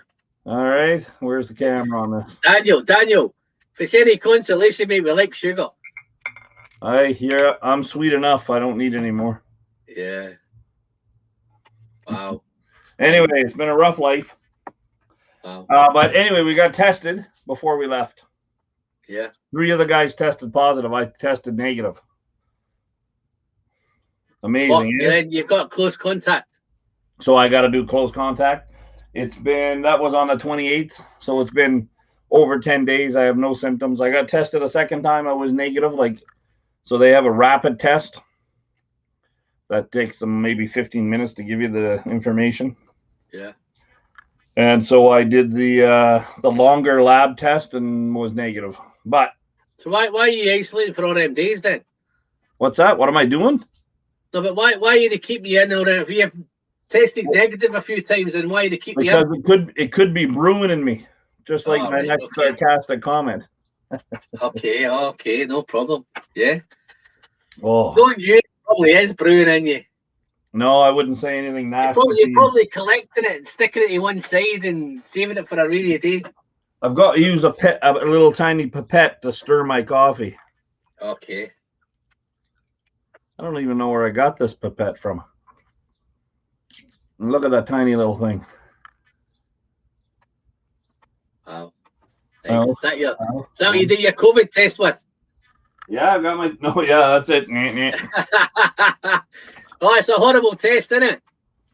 Actually, the rapid test is only 1 inch in your nose, and then the other one is they did my throat. They didn't do the cavity of your nostrils. Wow. That's what I was told I was going to get, but they didn't do it. So, Rob, the Whiskey and the Six, is saying you've got a nice hat on, Daniel. Yeah, does he? And he's also glad you're okay. I'm glad I'm all right too. How you doing, Rob? You okay? I'm not looking for sympathy. It's nice to see him in here. Nice to see that he's doing all right, because he was in the area full of it for our country anyway. I think everywhere's we seem to be Everywhere. okay with it now. We have got it right down to almost nothing, man. Yeah, well, you know what? What they should have done almost anywhere is just shut her right now. Shut her right now. Yeah. They should have. Airports, everything. Just, I mean, how else? If it doesn't have anything if it can't connect to anybody, it's gonna die. Yeah. It's just quickly, Daniel, I've got a couple of new guys popped in. Jeff Whiskey's popped in. He likes both our backdrops. James Morgan's popped in. How you doing, James? Nice to see you, mate. I need to change Mike's been in since minute one. Mike's been here for since the start. Mike is you got nothing else better to do, Mike, or what? No, Mike's just off his nut. Mike's in St. Louis. I just want to know you to see I don't have my computer thing set up the right way. Okay. So I had to set you up like that this. That looks a bit messy, Daniel. You're a bit messy in there, mate. That's a bit messy. Yeah, but look at that table, eh? Look at that homemade table. It's a bit messy, man. Well, I can't help it, man. I don't have a wife that does all the work for me. That beautiful homemade table you've got, man. Look at what a mess you've made on it. I can't help it. Here's something that Rob probably wants to order. It was very good. It is very good. It's only 239 bottles. It's the first bottle pick for one of the liquor stores in town. Ben Romack. No, I shouted him out earlier, mate. What's that? I shouted Ben Romack out earlier. There's a couple of guys were into first fill bourbons, and I think one of the best I think for that first fill bourbons and first fill is Ben Romack. Oh, that's good. I've got probably 6 or 7 distillery only bottles that I've picked up, and every one of them. I did one in it. We did a little whiskey tasting here in blind tasting in Manchester, Daniel, and I sent that in as one of them, and that smashed it. All of them loved that Ben Romack. A couple of the guys, to be fair, try to pick it up at auction afterwards, so it's. Well, that won't be this one. This one here is an exclusive to this liquor store. Yeah. Right. 300 cask number 389. Wow. 59.1%. Yeah. No, Gabriel's talking about your laddies across the top shelf, man. Who is? Some laddies across the top shelf. What about I don't know who you are, Gabriel, but now I have to send somebody to see you because you know. Yeah. No, I'm going to turn my backdrop off, man, because yours is just fucking killing mine, man. I'll just get rid of it. No backdrop. How about that down there? What do you think of those? Look at the mess on the floor. Yeah, no, I'm only joking, mate, man. Fucking, that's worse. Just turn your fucking camera off, man, and just stick your audio on. Oh, it's awesome, mate. Oh, it's always awesome. Every time I see it, it's awesome. I don't know why. It's just whiskey. It's just. No, but here, Martin. I'm going to kill this lad's name again, but Martin Semanjantak wants to know how you drink all that. Well, I don't. Mac. Sorry, boys. I got calls coming in. Got calls. You're all right, mate. No problem. Take your call if you want, man. No, I don't need to take that call. The guy just wants to make money off me. Yeah, no, a couple of guys have got James Everett's popped in. How you doing, James? Nice to see you, buddy. Where'd all these guys come from? I thought you were leaving and now they're all showing up. No, well, it tends to happen, doesn't it? That's why I end up with fucking 6 hours. All them Canadians come in and all them Americans. Well, buddy, what is it they all get out of bed, don't they? And they all get out of bed and come in. It's 3:39 right now here. Wow. Right. 3:39 in the afternoon. In the afternoon, yes. Wow, fucking yous are all hardcore, aren't you? We keep going, buddy. We keep going. It's 10:40 at night here, man. Aye. But you'll have been fucking sitting in here at 5 o'clock in the morning. At sometimes. You've been drinking till what in the morning? Some of the mornings, some of them live streams, man. I've been doing a fucking food quick, and I'm sitting here at 4 and 5 in the morning. You're a beast. What can I say? You're just a beast. I'm trying tonight to make it a wee bit more sensible and kind of call it a couple of hours, and you're just saying it. You're not actually doing it. No, I'm doing it. I'm going to cut you off at fucking 2 hours, man. You cut me off all you want. I've been cut off by better looking than you. For less. Yeah. You think you're going to hurt my feelings, but how's that coffee going? How's that coffee going down? It's going right now. First cup of the day. Is it Knob Crickets in it or 40 Crickets in it? No, 40 Creek. 40 Creek, yeah. I think I've got a 40 Creek here somewhere, man. And this is from my friends at the Edmonton Scotch Club. This is their coffee mug. Wow, nice mug, man. Someone's got to translate that. Orpus, Dorpus, Florpus. That's a big mug, that, isn't it? It's a good size mug, yeah. Dorpus. I don't have. Is that Latin? I don't want to show you my fingers because guys like to make comments about how thick they are. I think it. Yeah, you look like you chew your nails as well, man. I don't chew my nails. Those are hard-working nails. Look at the round. They're not gnarly. I'll gnarly you with them, though. Yeah, no, you're getting some comments here, mate. Well, let's tackle this one first. I think where are we? Is there a whiskey club in Manchester? Yeah, there is a whiskey club in Manchester. There's a whiskey club everywhere. Absolutely. And if you're close to Manchester and Mid Cheshire, I have a little WhatsApp group. If you want to dive into that email below, drop me your email and I'll dive in there. No, what a name that is. No Rolex, no sexy. Is that a name? That's his name, I guess. I mean, if you look at his picture, it's not his comment. It's the women he's interested in. Right. Okay. Yeah, and let's moving down to your SW. You've got some SMWS popping around there somewhere. Yes, I do. It's crazy. Very impressed with from Arizona. Wow. I like the SMWS, even though some of it's getting a little hairy and scary. But some of the guys locally, Daniel, have been trying to say that I don't think they're getting good value from them now anymore. Well, I mean, they have. I don't think they really realize the competition they have. They have a uniqueness about them. Yeah. And I mean, I think if you live in London, if you live in Glasgow and you live in Edinburgh, then I think you've got good value because you can go and take advantage of the lounges. Well, I think we have a very nice setup here, and it's mostly in this province. In Alberta, because it started here, eh? Like the people that brought it in are from Calgary. Yeah. So we actually have a liquor store where I can go and try. They're making some adjustments, obviously, because of COVID and stuff now. But we could go and try the entire outrun or outturn before you bought, right? So they'd have two, one on a Friday or one on a Thursday and one on a Friday, or Friday and a Saturday tasting. It was $40, $35, $40. Yeah. For members and non-members. Kind of a way to promote for new members. No, I think what I'm picking up for some of the guys is if you live in those towns where you've got lounges and you've got places you can go and do it, it's much better value. Well, but if you live somewhere, maybe in, I don't know, Middle England somewhere.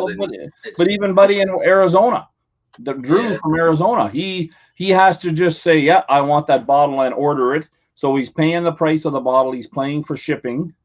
Yeah. And he's maybe getting a bottle that he's not that fond of. He's taking a punt, isn't he? He's just taking a punt, isn't he? He's just taking a punt. Yeah. But I mean, it's not that he's going to get a bad whiskey. He's going to get a good one. Right, but you don't have that same, Because I know there's a few of the guys here they're talking about whether they're going to renew or not. Because I think the renewals are coming up. So I think mine is too, but I'll probably renew. I say I'm not. You've got people there, so it's worth your while. So I think if you can get access to all the stuff, then it's great, and you can taste it beforehand. Is there no way that the guys that don't live locally can get access to those samples that you're talking about? Can they send samples out and? They can. I'm not sure how that store feels about it, right? Just because of certain provincial laws and whatnot, they'd have to. But they can. They can do it. Yeah. Anybody can. Like, I mean, anybody can be a member across Canada, but only British Columbia and Alberta seem to be. If Rob Whiskey in the Six was still on here, he could ask him. But yeah, he's like, he can order it. He and Jeremy were members, right? But you know, I think, honest to tell you the truth, the more I think about it, is you're probably just more a different type of whiskey fan if you stay with something like the SMWS, right? Yeah. Now, you're still not guaranteed getting every bottle. Like, we'll get 6. No, but see, this is the thing, Daniel. See, with these clubs that I'm in the Springbank Society now as well, right? So the Springbank Society, they can't guarantee everybody a bottle. No, they can't. And every bottle now is becoming. But here's the part. A lottery. Yeah, but here's the part that we need to remember. I don't know if everybody can hear me. Yeah, here's the part. You can hear me fine? Yeah, I can hear you fine, mate. Well, that's good, because you got 2 ears and 1 mouth, so listen twice as much as you talk, will you? Okay. Is that I can do that? I'm going to use this as an example because I talked to you about it already. Look at this. Wore out old bottle. Glenburgie 10, yeah. Glenburgie 10. It's a Gordon and MacPhail release. And on the back, it's got 150612. Yeah. So I think if they're doing it right, that's probably 2015, December, right? It might be 2012. But we found this. One of the whiskey hunters found this, and we pretty much bought it all up because it is an excellent dram. Yeah.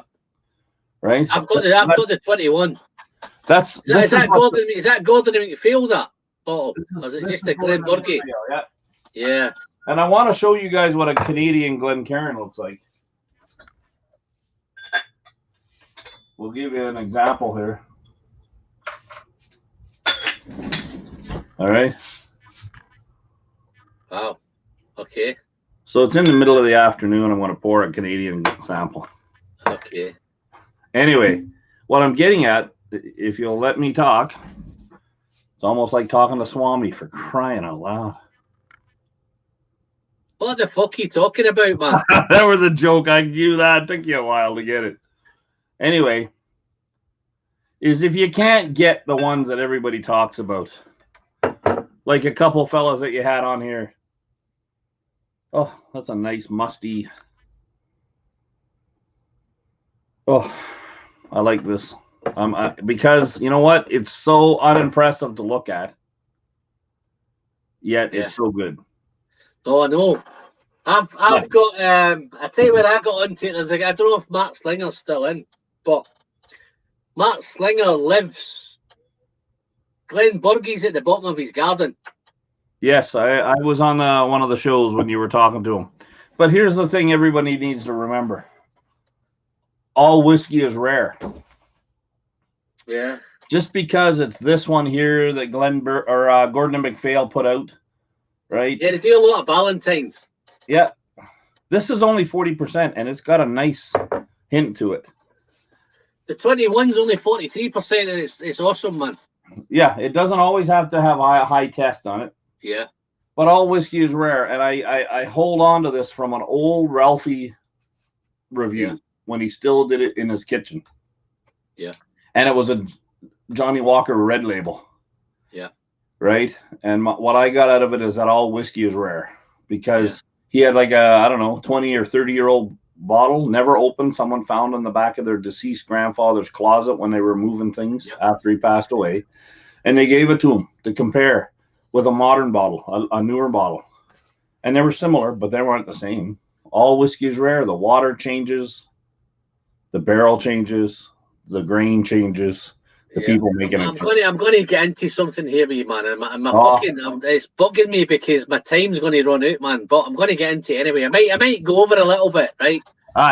Just a little. Right? No, what, Daniel? All this thing about non-chill filtered and natural colour, and you get whiskies like that are chill filtered and they're coloured. What about it? Yeah, but you got that's coloured and it's chill filtered, isn't it? It doesn't say. No, but it will be. And you've got these kind of these bottles that kick around. It's like everybody goes on about the Lagavulin 16. It's coloured and it's filtered. So where's your take on? Does it have to be non-chill filtered and natural colour to get a good whiskey, or can you get a good whiskey? I think I am obviously was taught that you're going to get a better whiskey, but here's one of my first master classes. Was this? Oh, I got to stand up to look at this. My first, I can't even get to it. It's a bottle from Duncan Taylor. Here it is. Yeah. Okay. And before I show you what it is, this is at least 8 or 10 years ago, longer. Okay. Yeah. So there was 7 or 8 samples at this festival in this master class with a guy named Peter Curry who works for Duncan Taylor. Okay. And I tell you what I liked about him and where I learned to appreciate independent bottlers is that he kind of took away the mysticism that comes from the marketing department. Yeah. Right? He says, yeah, they tell you that at Brook Laddie, it's aged by the sea and near the coast and all the seaweed and all the wonderful things. And I'm not even going to try a Scottish accent because I don't want you to make it look bad. Captain, I cannot get any more power, but let me go on. Tell me what you want to say and I'll say it for you. So then he says, but they don't tell you that it was stored in a warehouse down by the train station or in the bay next to all the diesel ships. Yeah. So I work in the petroleum industry. I go to refineries and so forth. And sometimes I go to power stations and sometimes I go to pulp mills and different types of plants, right? Yeah. For the kind of work I do. When I was at Springbank, we were walking into where they smoked the barley, where they put in the peat. Yeah. And outside it was raining. And they had a cute little pile of wet peat. Inside that's gonna be wet dog now, isn't it? Well, yeah, no, about it was just raining. You couldn't really smell much. Yeah. But then inside they had all their dry peat, right? They mix in both. She said when she was showing us our tour, everyone's going on like, oh my goodness, it smells so good, and they can smell all this stuff. I couldn't smell it. I mean, I could smell peat. I knew I was near peat. Yeah. But what was sticking out for me was hydraulic fluid. Yeah. Because right around the corner was the diesel, the hydraulic pump. Oh, I get that with I always get diesel with Edredor. Sure, but it runs the fan for the smoke to pump the smoke up to the drying floor, right? Yeah. Anyway, my point I'm getting at is that when he was going through the master class, he told us these things like, yeah, but this is that. He was kind of demystifying some of what we read about, right? Yeah. You know, and he said, don't judge any of these. We didn't know what they were. This was kind of a semi-blind tasting that we were doing with this guy, Peter Curry. He still works for Duncan Taylor, and I believe he lives in California now. Okay. Anyway, this is from their NC2 range. I don't even know if they have this range anymore. NC2. Right? Yeah. Yeah. NC2 means non-chilled, non-filtered. Okay. Right? This is their non-chilled, non-filtered range. See how clear and light that is? Yeah. Right? I can see right through that, mate. Yep. I can see right through that. This is a 12-year-old Royal Bracula. Yeah. And it was the most flavorful out of the whole batch. Yeah. And it's at a festival. I couldn't buy it at the festival, but I ordered it. And I still have it. This was the one that taught me. I'll tell you why I'm asking, Daniel, right? I'll tell you why I'm asking. Because Glendronach now are changing to fucking chill filter. And I don't know if you've caught up with it, but Somebody contacted me. There was one guy in Canada contacted me and said he's just bought a bottle of Glendronach 12, and it doesn't say. That may not be. Like, if you talk to the master distiller, he's still just an employee. He still has to do what Diageo. Oh, I know that. Yeah, it's the owners, isn't it? So what I did is when he contacted me and said, I've got a bottle of Glendronach 12 here, which doesn't say. The Glendronach 12 said non-chill filter, even at 43%, Glendronach done it, non-chill filtered and natural colour. He said, I've just bought a bottle of 12. This was a guy in Toronto, I think. Yeah. So he contacted me and says, I've just got it, because I keep going on about fucking Glendronach and non-chill filtered, and it's my whiskey that changed my life and all that stuff, you keep going on all the time, but anyway. No, I know that, yeah. So he contacted me, he said, I've just picked up a bottle. And it doesn't say fucking. It's got no non-chill filter on it anymore. Yeah, that doesn't. A guy in America, a guy in New York, contacted me. Said I've got a 15-year-old that says that it doesn't say that it's non-chill filtered, and it says they've changed it to cask imparted colour. That's what it says on it now. Well, so they're getting smart and they're getting into a certain level, right? Yeah. So the new Glendronachs now say, and it seems to be on your side of the world, Daniel. It seems to be in America and Canada. Nobody from this neck of the woods is dead. Yeah, because they listen, when you have certain groups of people, and I bet you some of them might not be here in the chat still, maybe they are. There's one group that was in your chat, and the way they promote themselves and what they want to show, fine. But the people that fall for that, I mean, I meet people like that every day. I can put this in front of them. I can put this 14-year-old Tom O'Toole in front of them. I can put something that's an ass terrible 18-year-old, but they are going to tell me that the 18-year-old is better. Yeah, but this is what I'm trying to get in the grips with, right? See that Glenburgie 10 you've got? I'm pretty sure it's non-chill filter. It's chill filtered and it's coloured, right? Because the others are the 21 is coloured and it's chill filtered. Yeah. Most of those Glen Gordon McPhail bottles seem to be chill filtered and coloured. Even if it is, it has a depth. Now there's someone. If you put them blind, then I'm sure they'll kill people. If we what? If you when you buy a Glendronach, right, you're used to seeing non-chill filtered and natural colour, right? Yeah. So if you did a lineup of a couple of Glendronachs and a couple of Glenburgies and a couple of, I don't think they would pick them out as the non-chill filtered and the natural colours. I think until somebody has, and I've never had it, but you get a copy or a drop or two of E150, the actual coloring. Now, so I'm going to bring up Aquavite, right? Yeah. So Roy had Jim McEwen on last week. Oh, awesome, man. I watched it. It was great. I watched it too. That's the best. That's the best V pub I think he's ever done. That's my favorite, yeah. And because I think Roy almost broke down during that. Yeah, well, he's broke down before. He's a very genuine, sensitive person, right? Just like myself. I think that got to him, that one. Yeah, just like myself, right? I'm very sensitive. You fucking snake, man. Anyway, listen. Yeah. Smart ass. see the more, Daniel. See my stocky hat on. I think we'd look like brothers, man. Without the hat? I think if no. I see I need to put a hat on.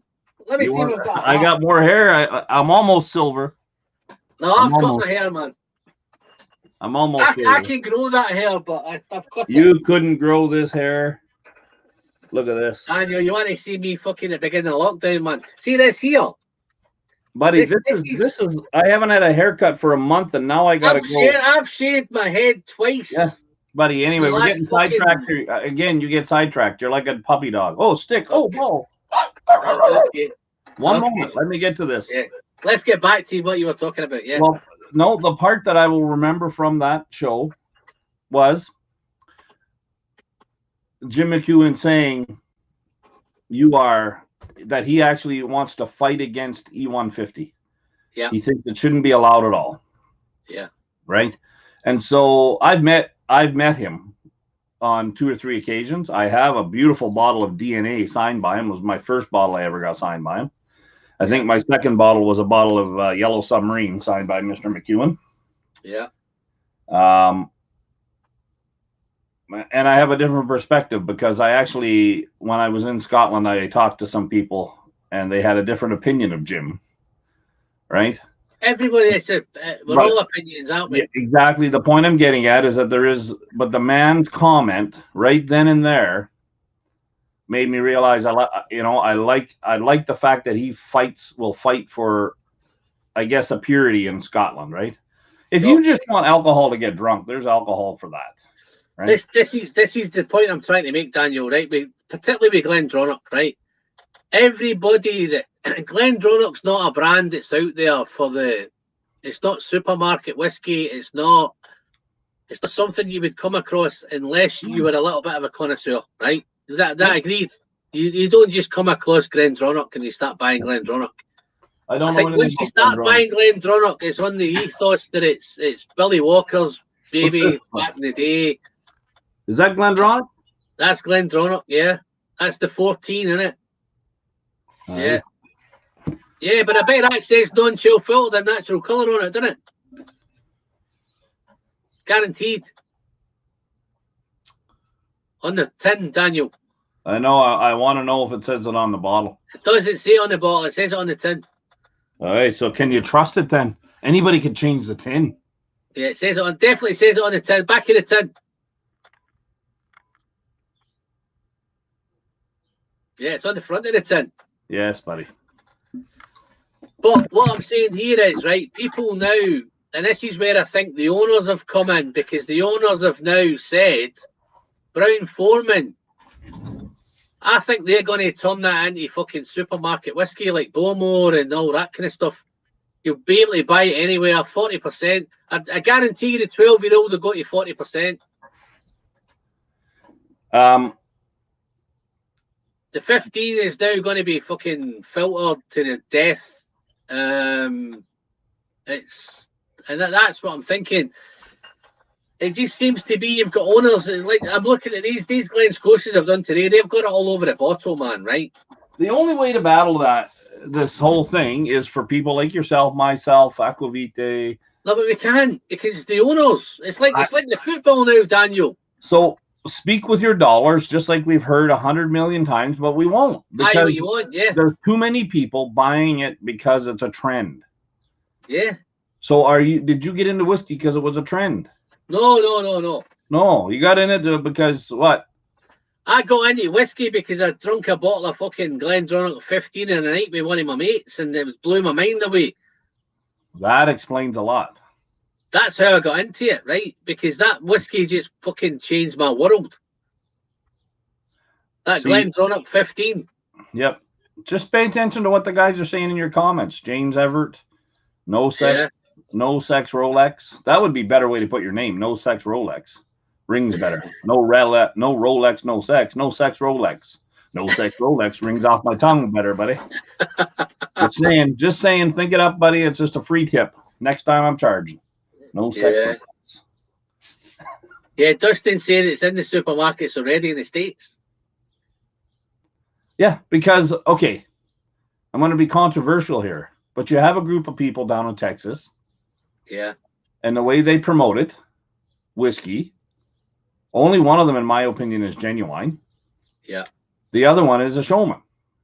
There's showmanship in all of us. You can be a showman. Some are good at it and some aren't. Right? Yeah. You know, look, take a look at Kiss. Gene Simmons was a businessman and a showman. He knew how to put on a show. He did not have to be the best guitarist or singer anywhere. Right? Yeah. So he marketed it with that whole image and everything. You don't think that people in whiskey do the same thing? No, I know. I think that what the Glendronach thing for me highlights that when you change an owner, aye, the whole thing changes. Aye, I probably think Rachel Barry is going fucking berserk right now because she's going to chill filter everything. But she doesn't want to, you think? I don't think she wants to, right? But I don't think she's got a choice. Got Glenelg. You can still drink your Glenelg. No, I know that. And this is where I was going to head on to you next, man. How good's the Glen Alecky, man? That new Glen Alecky? Oh, that's pretty good. Is that, man? I bought a bottle of batch 5. I actually ordered it from the UK. How do you guys like my close-up chin? I've got 4, but I've got Daniel. I've bought a case of that, mate. But did you ever compare the new batch 1 and batch 2? I've batched all of them, man. I've done all of them. Look how much darker batch 12-year-old got. Yeah, no, that's what I'm saying. We Glen Alecky, Billy Walker we walked in there in 2017, right? With what he had, but his first job was to check all the casks, and the 12 was great, but his new 12 is even better. Yeah, his new 15 is even better. Even if you go through them batch 10s, them 10 cast strength batches, they're getting darker and darker and darker. This one, he's just added a little bit of Rioja into it as well, just to put Rioja in the mix. We can go dark, right? I mean, take a look at these. Non-chill filtered. Yep. Non-chill filtered, independent bottler. Yeah. Right. No, but this is why it's a minefield, Daniel, because things all them Glendronach guys, I think they're all going to head over to. Oh, that's black, man.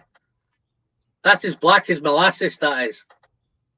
And I'm in a very bright room. No, that's black, mate. Yeah. That looks black. Natural cast strength. Yeah. This is non-chill filtered. Why would they take a cast strength and filter it? No, they won't. They won't. That cast strength, they won't filter it. But what I'm saying is, with things like Glendronach, why would Glendronach now be based on that? The whole ethos is on non-chill filtered. They were one of the only ones that fucking non-chill filtered at 43%. Yeah, that's They've changed hands now, haven't they? They've changed hands, and you guys have went, you know what? Fuck this. We're going to chill filter everything. Yep. Motor oil. Cast strengths, I don't think they probably won't chill filter the cast strengths. But they're 15s, they're 46s. Why would you chill filter a cast strength? You when you dilute something. I'd be amazed if they do. So we also have the other side of it where you have green or dark bottles, right? Where they color the bottle so that you're not. Again, why do they do that? Because they don't want you to judge the color, right? Yeah. So if you imagine if you buy a Lagavulin 8, it's in a green bottle, isn't it? Yeah. It's in a brownie bottle. Yep. When you pour that, it's as clear as same as Glen Farkless or Glen. It's as clear as piss water, isn't it? Yeah, but it is what it is. Yeah, but you stick a New Goodall with their own black bottle, their own green bottles, and Ardbegs, Lagavulins, all those Isla bottles, they're all in coloured bottles, aren't they? Yeah. What about your Black Arts? Yeah, all in black bottles. Yeah, I bought the every pickup. Every SMWS. Every SMWS is cast strength. Single barrel cast strength, right? See, I just picked up this, Daniel. I've got 2 of these, right? Is that the new sherry one? 10s, right?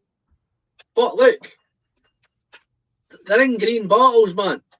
Yeah, but all their bottles are green. Yeah, but when they come out, they're as clear as hell. There's no dark. They don't need dark whiskey, do they, Lafroig? And they don't care. Well, I mean, who was it in your comments here that said something about whiskey in the mouthfeel? Now, I never think about the mouthfeel of whiskey, but I mean, I guess I do, but maybe not in the same terms, right? That it lingers in your mouth when it's more oily or. Oh, but to be fair, those 4 I done today, Daniel, they've all got a different mouthfeel. Although they're all chill filtered and on natural colour, they had different mouthfeels. The 20 port one, which the 14 one, that was just elegant and beautiful and rich and just like you. Absolutely, the mouthfeel was awesome. But I don't ever want to know what your 10-year-olds don't tend to have that great mouthfeel. You know, I never want to know your mouthfeel, right? No, but what I'm saying to you is, right, as a 10-year-old, right, has it not got a better mouthfeel than a 14-year-old? When I compared these today, the 2 10s were okay on the mouthfeel, but the 14 tasted really nice. Rich, velvety, smooth, elegant, even bordering on posh whiskey, man. The two younger ones were just like real nice. They were much more aggressive, much more younger, powerful, intense. I guess we're gonna have to hope on. I do this a lot of times when I get an SMWS. I get it because like our outrun here, we got an 8-year-old number 1 point something. Right. Why did I buy that? I didn't even try it. I just phoned him up and say, hold that for me. I might phone him up and hold a second bottle for me, but I haven't tried it yet. Why do I want that number 1? Number one is Glen Farkless. Yeah. But I guarantee that Glen Farkless will be nothing like, even though I like Glen Farkless the way they are, that one will be unique. It'll be different than anything that you get out of the regular lineup. No, but Glen Farkless is one of those unique ones that they don't care about colour. They don't care what colour it comes in. I agree. You could have a fifth fill Glen Farkless and it'd still be nice. Yes. You know what I mean? Or would you prefer a first fill Ben Romack? So when you compare a first fill Ben Romack to a fifth fill Glen Farkless, you can still get 2 cracking whiskies, man. Yeah. And this is why it's a minefield, isn't it? Yeah. Well, I don't worry about it too much. I don't think it's. This is where I'm just a young fella because I'm just, I sometimes get fucked up. Listen, I'm trying to be calmer than I normally am, and you asked me to be a nice person. You're a nice person, Daniel. Don't you worry, mate. Thank you very much. I tell you what, not only have I gone through this quarantine here, which is nothing. I mean, it don't mean anything. I can stay at home, and I have a big backyard. The biggest issue was being able to not quarantine up there, which is 5 hours north, right? Yeah. 500 kilometers away. And that worked out all right. I got to come home. The problem is that last weekend, over a week ago now, because it's Monday now, my father was taken to the hospital. Okay. And because of quarantine, they're not letting anybody in there the first 4 days. So, not to make it a long story, my dad is 94 years old. Yeah. And they did a few things there that he did not like, and they kept asking like he has dementia. He has zero dementia. Yeah. But he's deaf in one ear and can't hear out the other. Right? Okay. So he's deaf. He's pretty much he was a gunner in the Navy in World War II. Yeah. When they didn't talk about wearing hearing aids or ear protection, pardon me. Yeah. He initially, I think, was on a Corvette, the sub chasing boat type of thing and whatever, right? And so he doesn't hear that great. And he has COPD. He's 94. But trying to get it across to them that he's not got dementia. Yeah. And so they finally let my sister in, and they moved him to ICU yesterday. And now they're not letting her back in, though. Wow. There's a bit of this. I'm like, I don't understand why you can't do this. So when you hear a little arrogance, or not arrogance, but a little teak on me, it's almost my way of just coping with the stress of worrying about stuff. And the whole world has been fucked up at the minute because it is, buddy. It's the same with hospitals, man. You've got people who are going into hospital and nobody can visit, man. It's crazy, man. Daniel, you could go to your fucking pub and sit with 55 people in a pub as long as you're 2 feet apart. Yeah, then you can sit there as much as you want. You can't go and see your father in hospital. It's crazy, man. Well, our restaurant, we just went into our 3rd restriction here. So all restaurants are only allowed to do takeout or takeaway, as you call it. Right? Which is fine. I don't mind that. And I only buy from owner-operated restaurants right now because they're the ones that need the support, not the big corporations, right? Yeah. But anyway, that's just me. What do you think of this? Okay. Talking about non-chill filtered and non-this and that. Yeah. Right? It was hard to get a bottle. I never got a bottle of the cast strength one. They could only have this one. Right? It's 46%. Yeah. Right? Their first single malt or Scotch whiskey. Yeah. But also what I have is the new made spirit. Yeah. I'm not gonna dig it out right now. I think they've just. I'm sure is that Art of Mucking, Daniel? Yeah, it's the Art of Murking. They've just released something. I think there's a couple of bottles being released today, man. There's been a frenzy trying to get them today. Yeah, I might try to get them, but I think I got to order them directly. Yeah, there's been a frenzy today trying to get them. I don't get involved in it anymore, Daniel. I don't know. I'm too old, man. This was beautiful when we went there. Oh, the guys today are saying how great they've had samples, and they've had samples of the new make. They've had samples of those bottles that are coming out.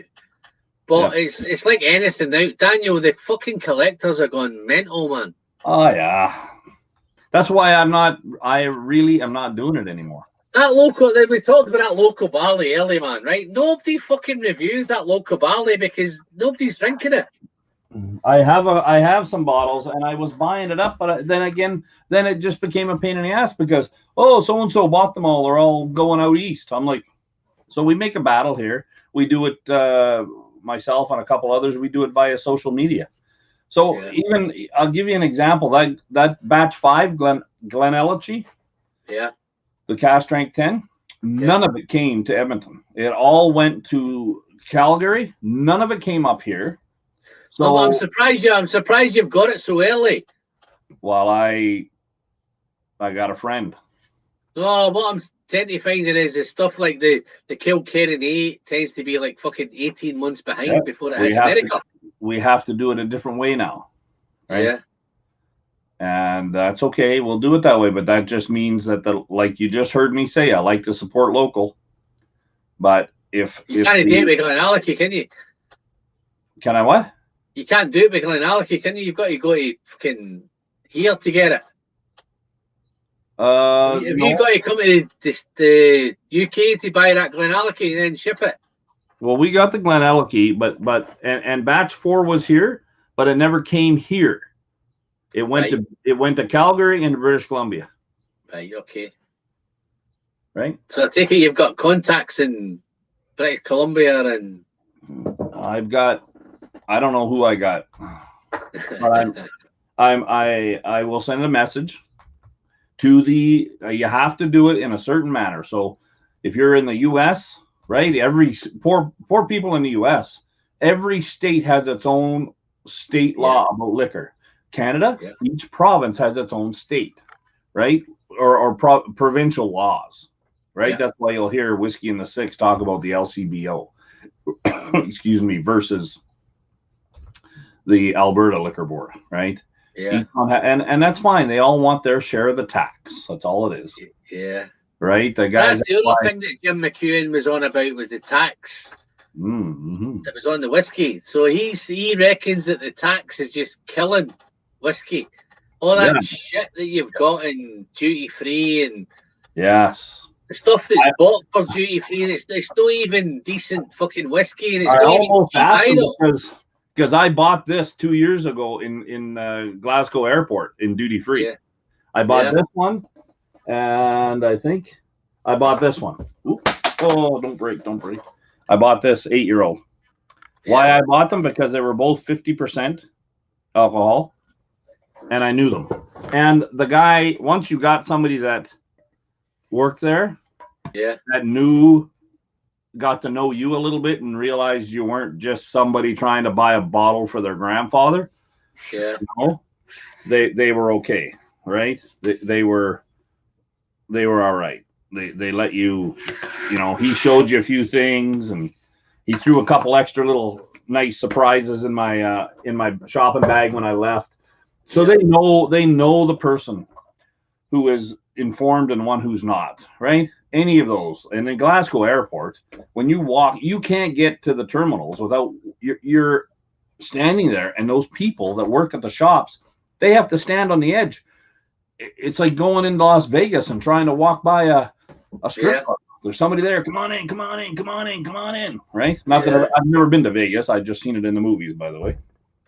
But you see it, right? That must be a Scottish thing, because Manchester Airport's not like that. Well, it was in Glasgow Airport. I mean, they weren't. I think the Scottish ones would be. I think, but the Manchester. I think once you hit into England and Manchester and Birmingham and places like that, I don't think it's as intense. If I ever get to go back over there, I will kind of travel in a different manner. Like when I came out of the pub in our last day in Glasgow, I ended up going by myself. The two guys that worked for one of the owners and the manager of the liquor store that we traveled with, they decided to go home early. I'm like, are you freaking kidding me? This is our last night in Glasgow, and the Glasgow, man. Like, come on. Glasgow's on until 6 in the morning. Man, I was like, let's go. I was like, right. I mean, I'll tell you what, I have certain little, I'm so out of shape, but I have certain little regimes that I've followed for years.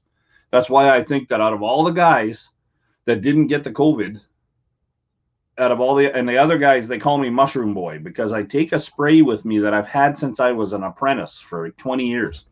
Yeah. That I get from a company called You've been an apprentice more than 20 years, man. You've been 40 years since you were an apprentice, man. No. I started late. I'm a late right, okay. Anyway, I use that spray. If I'm on an airplane and someone sneezes, I spray it in my throat. It's made by a mycologist named Paul Stamets, right? Maybe it's just because it's in an alcohol tincture. I have no idea, but it has four mushrooms in it, I think. Anyway, I hate mushrooms, man. I hate mushrooms. Oh, but they're as a supplement, there's something magical about them. And I'm not talking about taking magic mushrooms because they don't have roots. They have mycelium. It's almost like a hair that grows into the ground, right? Anyway, the point I'm getting at is I do a few things that give me, I knew I was coming to Scotland for a 10-day vacation, right? And it was going to be a little hard and so forth. So I did a few things, making sure I was ready for those days. Yeah. And I was. You were ready for the long days. I was ready for those days and traveling on the bus with a bottle of Scotch, 19-year-old Scotch that James McTaggart handed me. You were going to do 3 tours in one day, weren't you? You were geared for it. I was prepped. Yeah. You got to prep yourself, you know. Yes, mushrooms are one of the healthiest things you can eat. They're fucking horrible, man. They're horrible. But you don't have to eat them that way, man. Like, you look up lion's mane. Look up this guy, Paul Stamets. He's from Oregon. They extended the life of bees 3 times with the use of some way of using mushrooms. Daniel, I'm like you. We've got so much in common, right? I don't catch anything, man. Right? I stay clear of mushrooms, man. I don't know if I'd lived to 94 years old like my father, but I'm no, you will, man. The mushrooms will keep you living to 94, man. Trust me. Well, maybe. I'm not. You think the mushrooms are going to get you there, don't you? I'm not promoting them as anything. I don't like to promote stuff. I mean, when I was younger, I'd tell people, you have to take this, you got to do that. Not like Daniel, you keep sipping a couple of glasses of whiskey every day, man, you'll get to 94, no problem, man. My father started with rum, right? Did your dad do whiskey? What's that? Did your dad do whiskey? Well, no, he started in the Navy with rum. Right. He was a Navy boy and he told us the stories about how they would get their allotment of rum. And he said you had to be careful because some of the guys, they'd get alcohol poisoning because they would save it. So you could have your shot right there and just take your shot, or you could save it. And these guys would save it and then they'd drink it, but they'd drink too much of it and it was high proof. Wow. And they'd end up with alcohol or blood poisoning. Okay. Daniel, I've got 2 neighbors next door to me, right? I've got a 94-year-old. Yeah. And I've got a 91-year-old, right? Those 2 guys have, at 5 o'clock every night, they go to each other's house. Aye. Right? So on a Monday, they go to the next door neighbour's house, and one of them has a glass of whiskey, and one of them has a white wine. Yep. They've done it for 55 years, man. Yep. Those 2 guys. They all turn at each other's houses every day. Yeah. And they're both in their 90s, man. They swear by that little 5 o'clock meet that they have keeps both of those guys alive, man. I was just listening to a biologist doing a seminar. And First of all, I have always believed that we were never meant to die. Okay. But this guy here, he confirms it. I don't agree with everything he says in my belief system, but we were never meant to die. And he actually, in their studies, and I think he's from Australia, in their studies, he says, listen, old age is actually a disease. And they're starting to show and find more that we should not be aging the way we are. Right? And they're coming to more of an understanding of it. I don't think we were meant to. Right? Uh-oh, Eric's back. We're in trouble now. The views up. Me personally have never drank too much. Well, I don't know. There's a couple times you were lucky that you shut your live off. He only does an hour live, Daniel. Yeah, I know he does, but he must have been drinking some fucking high proof stuff, man. If he had to shut it off after an hour, man. I know. Well, he's a young kid. He doesn't have the stamina us old timers do. Why do you think he's still single? Sorry, Eric. Sorry, Eric, but you know Daniel, don't you? I was getting slammed so hard on the show last time. Well, on Eric's show. Yeah. Oh, because you take the piss, man. There was some guy on there. You keep talking about his hair and all that, and he's fucking. That guy's got too much douche flute. You've gone to you're talking too much American now, Daniel. You don't know what what's a douche flute? It's the robot. It's the vape. The pipe. The vape pipe. The vape. Ah, right. Yeah. What do you need that for? I don't think he realizes when he blows it, he fucking he smokes the whole screen out, man. Listen, even the old timers that I work with, some of these guys that are they shouldn't even be working anymore. They're beat up so bad. And you walk into the unit, we're not supposed to have this stuff around in here, guys, but they can't cope. They're so addicted to whatever's in it. Yeah. That you walk in, you think there was a 13-year-old girl in there putting makeup on her cap. Here's my take. Like strawberry something or other smell. Here's my take, Daniel, right? These guys have been smokers, right? And no doubt Eric was a smoker at some point. Right? Yeah. And somebody's told him that cigarettes are bad for him. Yes. But the pipe is good for him. Right? Or better than a cigarette. Yeah, I know. Now they're addicted to the pipe. Yep. I've got people at work, man. They have to fucking every 20 minutes, they have to go to the back door and have a pipe and smoke and whatever.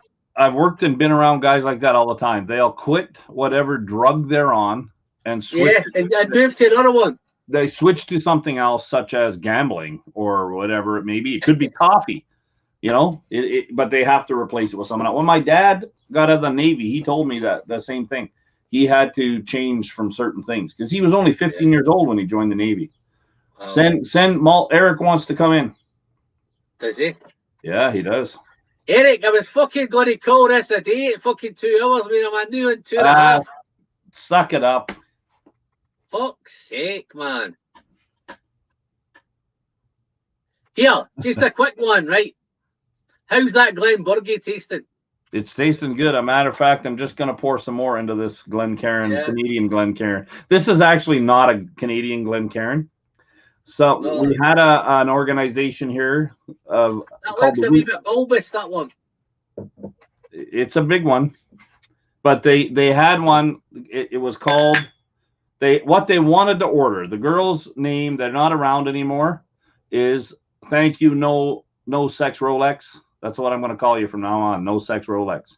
Okay. Is they tried to order these for a tasting they did. They were called the Whiskey Bells, and they're defunct now. They stopped because really there were 5 or 6, maybe 8 of them, but only one of them was doing all the work. So she is like, she's still around.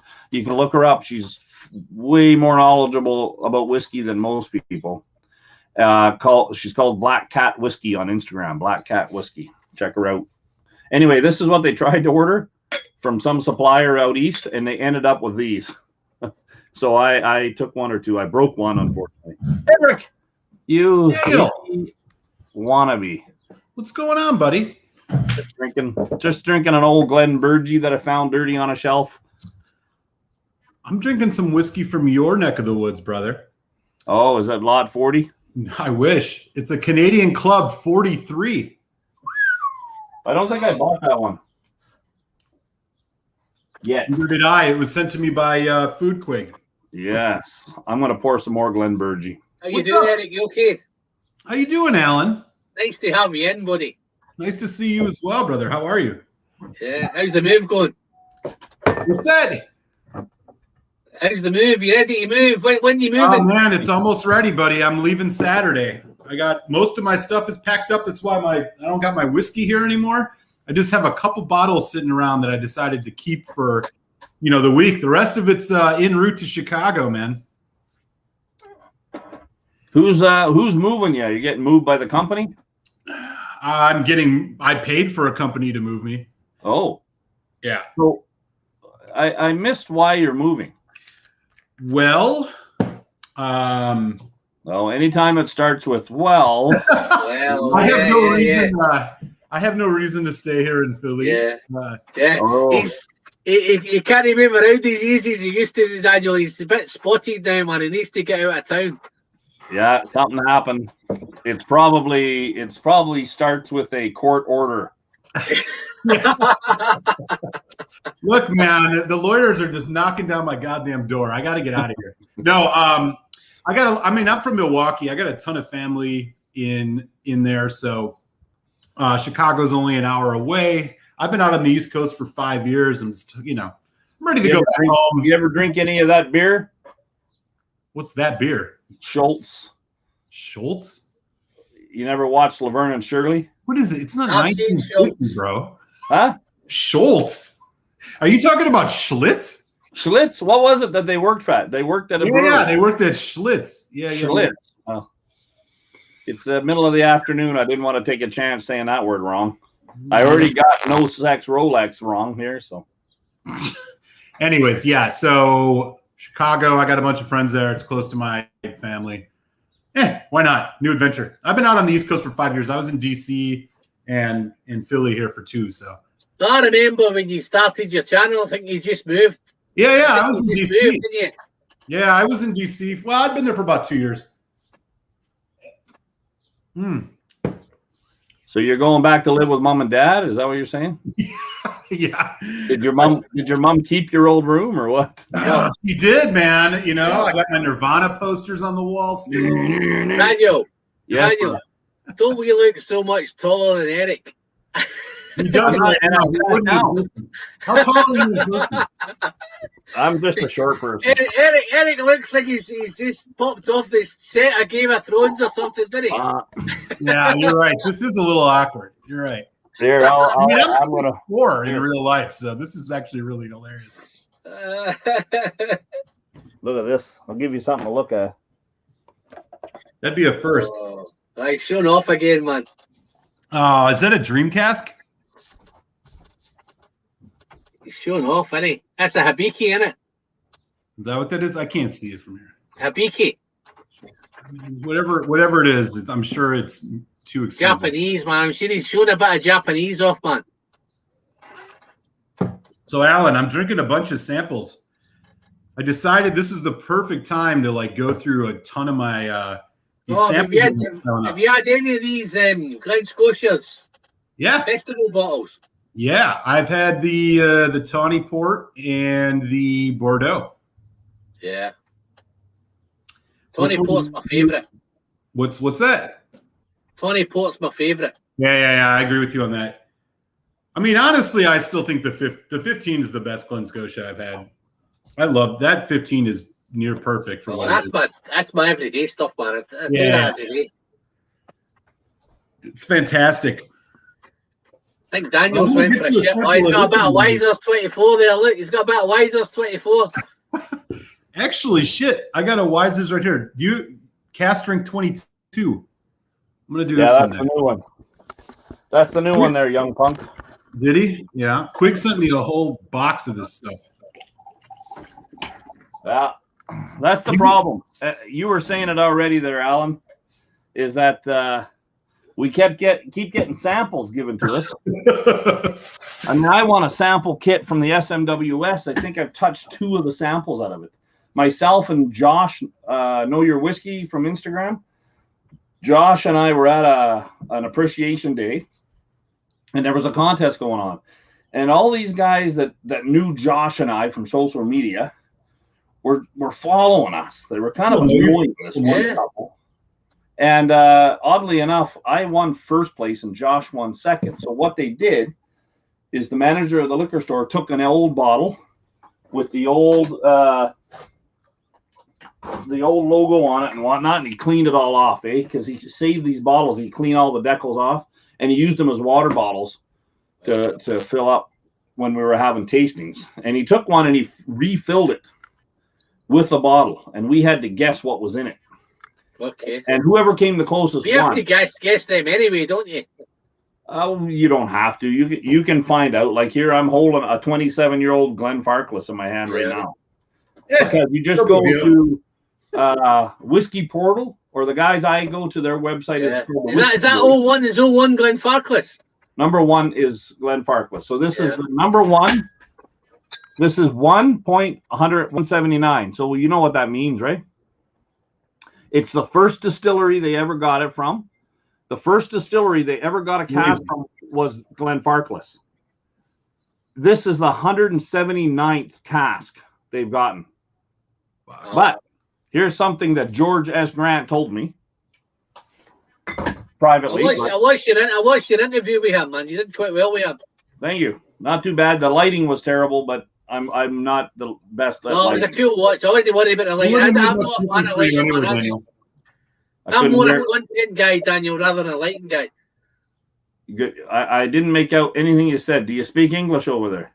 I'm more a content guy than a lighting guy. Thank you very much. The lighting wouldn't have done you any favors anyways, Daniel. Yeah. Anyway, George was awesome.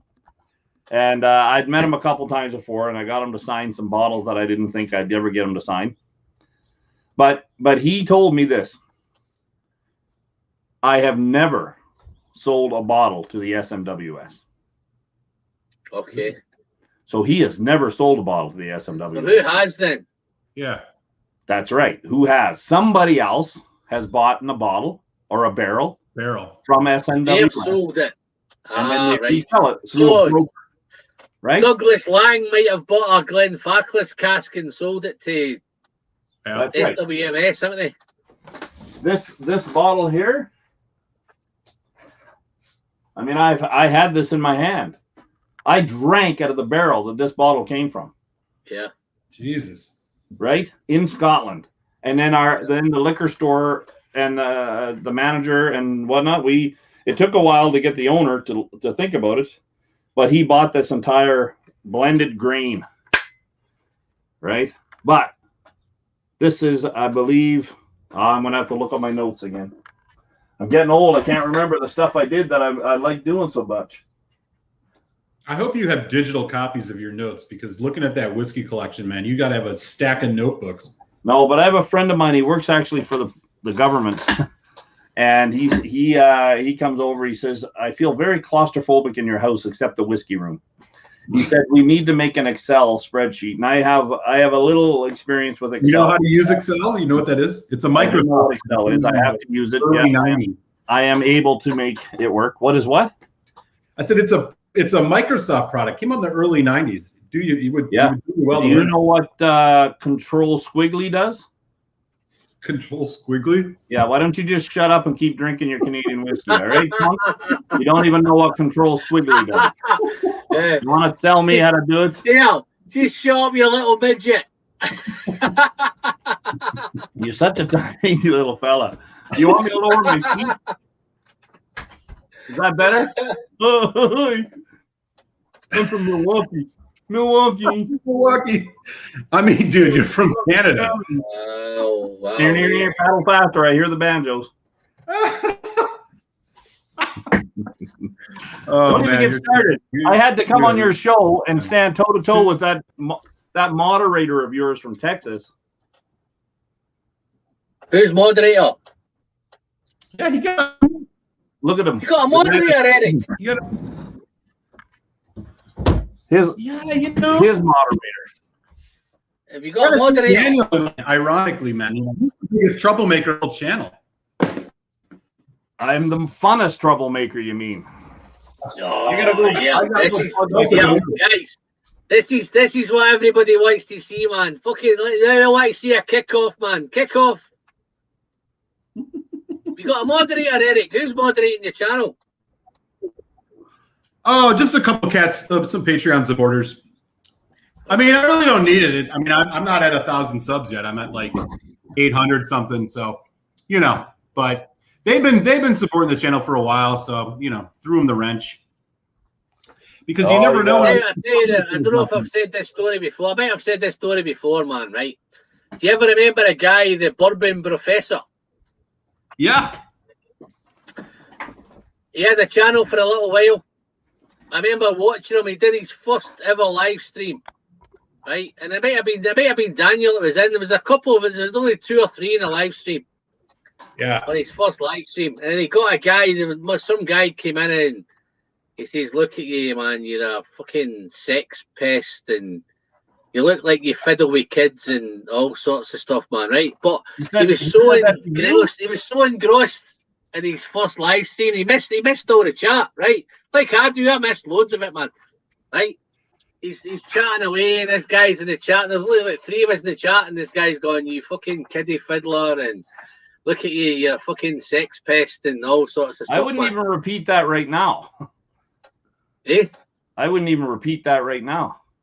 No, but what I'm saying is the guy never noticed it, and he did. But to be fair credit to him, when he came back and done his next video, he dressed up like one. I had a guy come in. This was 2 weeks ago. It wasn't Daniel for once, but he was like writing a bunch of. He was writing a bunch of. I'm just trying to highlight you're the kind of guy that comes into your chat like you're just firing off, Yeah, this guy like typing a bunch of racist stuff. Gee, Daniel is like that. It was maybe it was one of Daniel's sock puppet accounts, but he doesn't seem like the racist type. I don't do that. I was one of the guys, remember way back in the day on a certain person's channel, and we had to talk to that person. I'm not saying names about like, listen, you have there's nothing wrong with this kid, right? The young kid, he was fine, but there was somebody else coming along that had actually sent that person some samples, and so we knew his address, and then he started to get mad and threaten him. Yes, wow. I know exactly who you're talking about. I believe it was something Tim Hansen. Well, that was the made-up name. I missed that one. Yeah, this might have been before you had your channel up, Alan. I mean, this. Yeah, it was way before Alan. Yeah, this guy used to come into Quig's channel and like post a bunch of gibberish. You see how I'm not trying to use any names? Yeah, Eric will sort out the names for you. Don't worry. Yeah, don't worry about it. Well, all 3 of you are nasty John. I know you're getting old. I know you're getting old. You need a young buck to watch the house for you. Make sure you listen. Top shelf. I got you covered, bro. I'm sick. I got you covered. No, but top shelf there. This guy here, they do some fancy reviews and so forth like that, and he has the audacity to call us Johnny Walker drinkers. I can't believe that guy. Dustin, what you doing, man? He don't know what he's doing. I can't believe that guy. Dustin, what you? He's just joking there, Alan. but I was talking about these guys in a category. I should have got a moderator and fucking kicked him out the chat there, shouldn't have. Is Dustin a moderator? No, I'm only joking, man. Dustin's all right, man. Make him a moderator.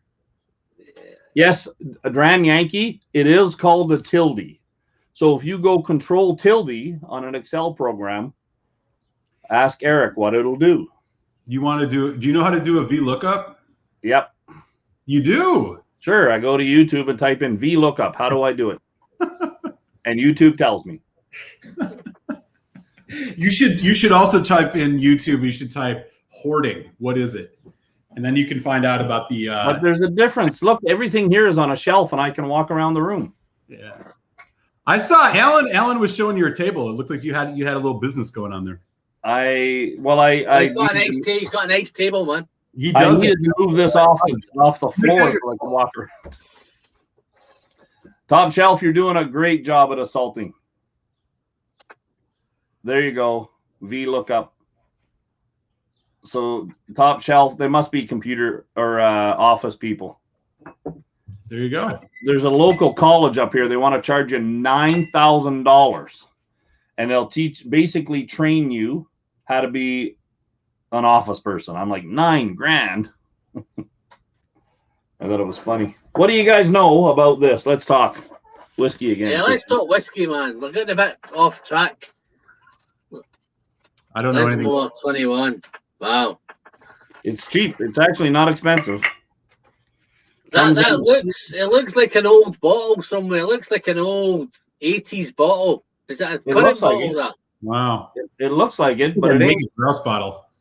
Lismore. Oh, this is a Baker's bourbon bottle. Don't you love it? They're fairly new. That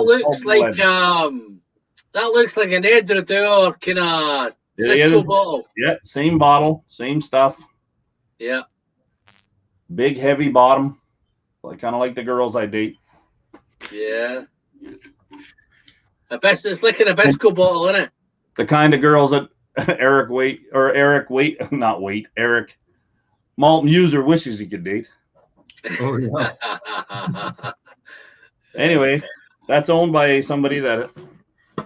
I'll tell you, man. The key to my happiness is having Throttle as my wingman. Buddy, I'm not like this in real life. Oh, we know.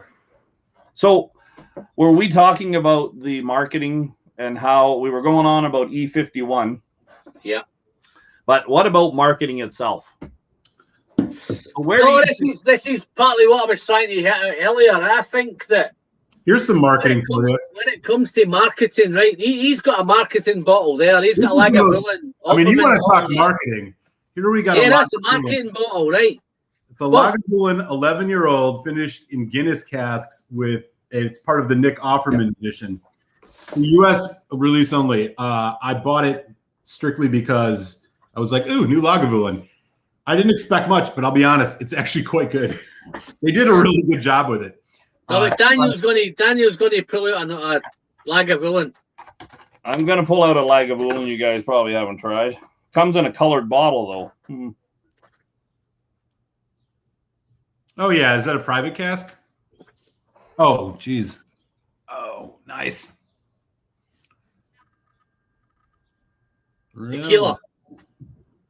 Tequila.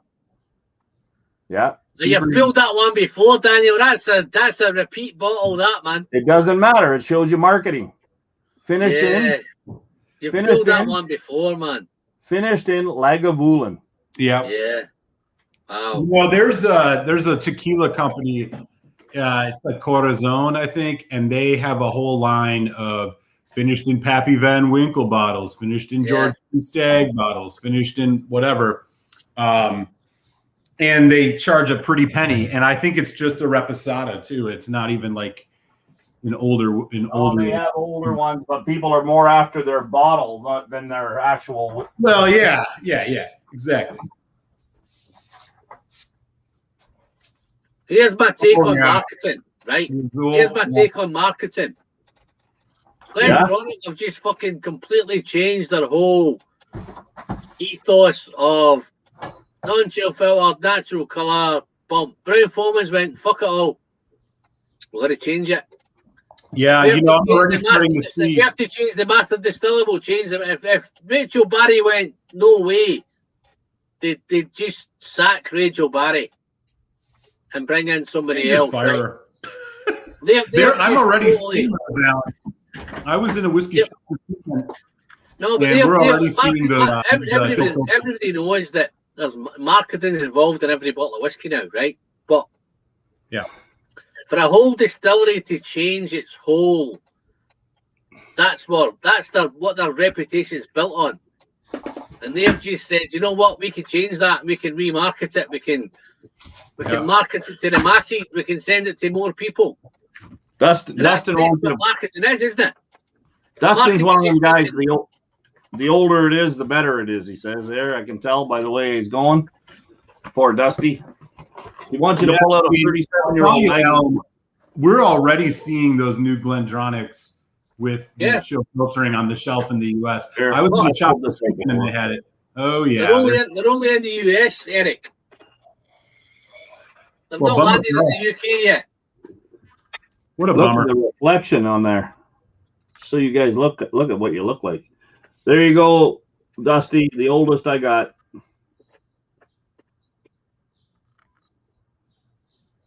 Well then. I don't fight to buy. That's also the youngest girl you've dated. Is that true? Might be. What's age got to do with it? Listen, I'll tell you now, Eric. He's dated girls older than that, man. Trust me. Oh yeah, I know. Cash strength, believe it or not. Beautiful. Crack it open. Not yet. What are you waiting for? This distillery doesn't exist anymore. Well, yeah, but what are you waiting for? Love. Guys, I've got 9 minutes left. All right. 9 minutes. I'm going to get you a sample of this. A really interesting 9 minutes. I'm going to get you 9 minutes before what? Because I know that you can't get a hand on Throttle. If you want one too, we should coordinate on Eric, why don't you just send me a bottle of that? I could do that. I don't know if you're going to want a whole bottle, but maybe. He wants a bottle of everything. Otherwise, I can tell, but yeah, there's nothing wrong with that. This is better than the first 11 Offerman edition. I'm going to just say it right now. It's actually quite good. Oh, that's a nice one, that, isn't it? yeah, except somebody taped it shut. You picked up the wrong way, didn't you? What? I tell you what's happened with that. Is it damaged? No, the box is nothing's damaged, but they taped it shut, so they ruined the box. Somebody's picked it up the wrong way, man, and they're fucking split it. No. Yeah. Well, they also came with a plastic sleeve that would stop that from happening, but this one didn't. Yeah, no. If you pick that bottle up from the top, I know. If you try to pick it up, it just opens and rips. Yes, this is what happens. Whoa. Yeah. That's those Longmorn boxes. The original, yep. Throttle, so Alan, I know you got to sign off in a few minutes. Throttle, you want to go live for a little bit? I'll put a link up on my channel if you want to. Sure, I'll do that. All right. Can Alan come? Alan? Oh, yeah. Well, I thought you said you sign off in 8 minutes, so I'm trying to... Stop being a baby. The wife is trying to get out of this fucking 6-hour nonsense, man. Buddy, it's not even been 3 hours yet. I know, I'm trying. I planned for 2. Who cares what you plan for? Plans change. The best laid plans of mice and men. Listen, and all that. Guys. If you want to fucking stay longer, I'll stay longer, man. Ask the guys. No Sex Rolex. Ask him. Who's on here? How many guys you got watching? 26. Well, that's 26 people are still watching you, man. Hello? You're here for the people. You're not here for us. Let's do it. There you go, Eric. All right. Let's do it. I tell you, I can fucking see 6 hours lasting there, man. I used to take martial arts with this one teacher. And sometimes I'd be the only one that showed up, and I went, oh, well, I guess maybe you want to go home and spend time. He says, nope, I only worry about the ones that show up. I think you poured up your whiskey now, man. But let's focus on your content of your people in the chat here right now, Alan. Okay. The bolt box back. And that goes to a point. Top Shelf, Dustin, you're right. They made a fancy box, and I think they had a hard time selling that 50-year-old bottle that doesn't exist anymore. But here's another interesting one, and I wonder if a guys like Top Shelf would ever do this kind of history. This Kubakan, however you want to pronounce it. What's interesting about this? And I'm not. They've done a bunch of releases of that, and they're all kind of different, if I'm not mistaken. Because I have one that doesn't look like that. It was like looked like a kind of the maybe the original bottling. Well, here's the interesting thing. This probably has something to do with a movie named Donnie Darko. Donnie Darko. That is a rabbit. Donnie Darko was a rabbit, and this is the wolf. Well, Frank was the rabbit. But the image, and you can find a poster on this. Yeah. Just everybody that's on here now, look up Donnie Darko and look for the poster. There's there's two different posters, but there's one that looks identical to this, except it's supposed to be the rabbit, and this is supposed to be a wolf. Yeah. Have you seen Donnie Darko? Yes. And then look up a movie called Brotherhood of the Wolves. Oh man. And read its plot line, and then tell me the plot line behind this name. Do you know the story? I don't know this, Brain. You don't know the story? of the I'm just checking in with Alan. If Alan knows the story, then I'm good. But otherwise, I don't know what the hell you're talking about. Alan's a Scottish guy that lives in London. He's just like you. They won't let him let back me tell to you, I'm Scotland. gonna pour a fucking dram here, right? SMWS. Pour one. 70.39. Aye, 70.39. Bow Blair 11. Ooh. Oh. Okay, you can start pouring. Well, fuck. I can't meet you on that, man. I got slim pickings over here. I will. Cheers, Justin. Thanks very much, mate. Hell yes, no Rolex, no sex. Malt Monk is back. 70.39, man. What the fuck's that all about? Get that man needs water. Is Paul M on your on here right now? What's that all about? What's that? Malt Monk's in. Is that who the Paul M is? No, Malt Monk is Justin's Malt Monk. Okay. I got some Bunnahabhain here. The Burgundy PX finish. I know I have a 46-year-old Bunnahabhain. Jesus. Just drink that, man. But then again, I got 72.57. What did you say your number was? 70.39. 70.39. 50.6. That's a Blad knock. Here's a Bow Blair 11. I got a 5, 4, G15, which is a grain. That's what got me into the SMWS was their grain bottlings. Single cast, single grain. Muna. You know, I may be reading this wrong, by the way. Let me just rephrase this. Here's probably the best one that they gave me. And I've probably tasted most of what's in here, but this is an infinity bottle. Can't see it. That's all they say. It's an SMWS infinity bottle. What? From 2019. All the leftovers from the samples from the tastings, Dave made into an infinity bottle. Oh. That guy's pretty amazing, actually. 72. Shit. I don't know what I'm going to do. Well, don't worry. You only saved 2 bottles. You just moved. It's not your fault. No, I know. Well, I have a Balvenie ton, but I got to save that for my happy hour tomorrow. I'm doing the ton and the scorch tomorrow. Okay. 70. I got 71. All right. I'm going to do the lag. Oh. You know what? Fuck it. I'm going to do some of this Lagavulin Guinness. I'm just thinking, Daniel, you know this? I've got, he's labelled it 70.39, but is that a number for SMWS? So 70.3. 70 is the distillery, and Bow Blair.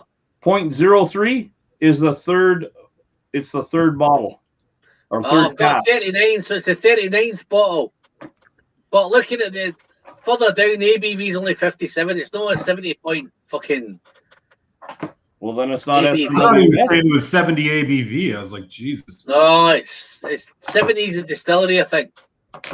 70 is the distillery, yes. Yeah, it's 57% ABV. 11-year-old Bow Blair. Bell Blair is good. Daniel, have you done a count recently of how many bottles you have? What a count? What? Yeah, I got the same amount. Two, Eric. three. Then you Oh, go. Eric. what do you count? Dracula? Eric, Do you think Daniel can count that high? Well, this is. Hey, I want to be pushing the envelope a little bit take my here. shoes off. Oh my God. God, go see Daniel, somebody about your that. fucking toes are worse than your fingers. They're dirty because I was walking around barefoot in the backyard. Yeah, your toes are worse than your fingers. I thought your fingers were bad, but your fucking toes You're right, are man. He does need a wife. You're right. There's nothing wrong with those fingernails. Good Lord. They haven't been bit, but I tell you something, when they get a hold of you. Man, there's some weird stuff going on over at that place. It's all good though, Alan. We still love you, dude. What's number? You know, I told my wife. I says, Marie, tonight I'm going to do a short review. I'm going to do 2 hours. The opening scene on the bike with Killing Moon by Echo. No, yeah, he's totally right about that. That scene has been. There's so many great scenes in that film. It's a cult classic. Too bad it's all about weirdness. What cult classic isn't about weirdness? Yeah, that's true. I mean, for you, I'm sure your Rocky Horror Picture Show is normal, but anyway, back to the marketing of what I was saying about Tomatin and their Kubakan, is that it is based on nothing to do with the whiskey. It's based on 2 movies.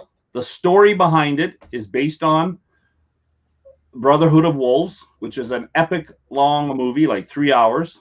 yeah. And the wolf on the front, they both of these movies came out in 1985. And they stole that from Donnie Darko.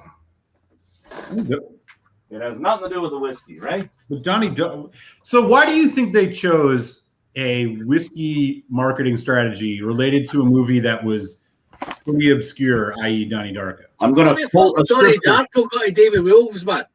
I'm going to quote a scripture from the Bible and tell you why. And I can't remember where it is, but this is what it says. There is nothing new under the sun. That's why they did it. How many original ideas do you think we have? It's like somebody just recently, some girl on TikTok said, look at this. I have a skirt and shorts. She's sure on a skirt or a skort. Scots. Right? And I'm Scots, don't do they? you think you just found those? You punk?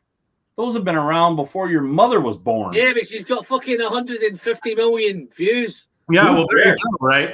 He probably does. I don't think Tomatin has sold 150 million Kubokin Donnie Darko bottles. In fact, I venture to say if they were smart, they would have had like Jake. By the way, I love this whiskey. Okay, I've heard nothing but good things, and there's a bunch of releases. Have you had any of these, Alan? There's like a whole bunch of releases of it because it's an experimental series. Yeah, I've got a sample somewhere of Kubokin.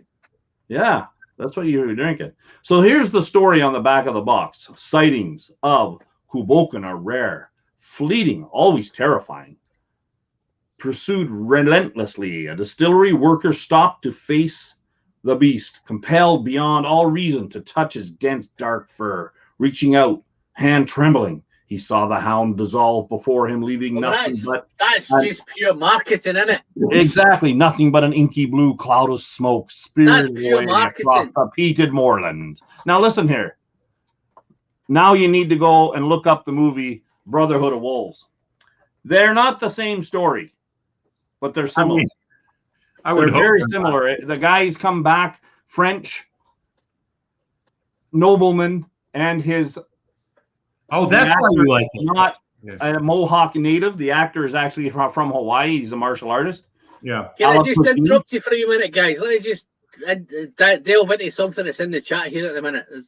The Monk and the Dram Yankee are going on about swapping samples. Jerry, I'm going to put a pack together for you tomorrow, right? If Justin wants to send me anything, I'll dive into that pack with you. But yeah, no, I'm going to get some. I'm going to spend all day tomorrow putting some bits and bobs together. So other than that, that's we can bang back into your fucking Kubokin talk. Anyway, all I'm trying to do is get marketing ideas across to people. I think he works for Tomatin. Well, here's a. Yeah. What's the difference between those two? Obviously, one's sherry, probably, and the other one's virgin oak. Right? They're owned by. What I have is a black box. Alan, what is your Tomatin Kubokin look like? Black box is the original. That's the one that I have. Yeah.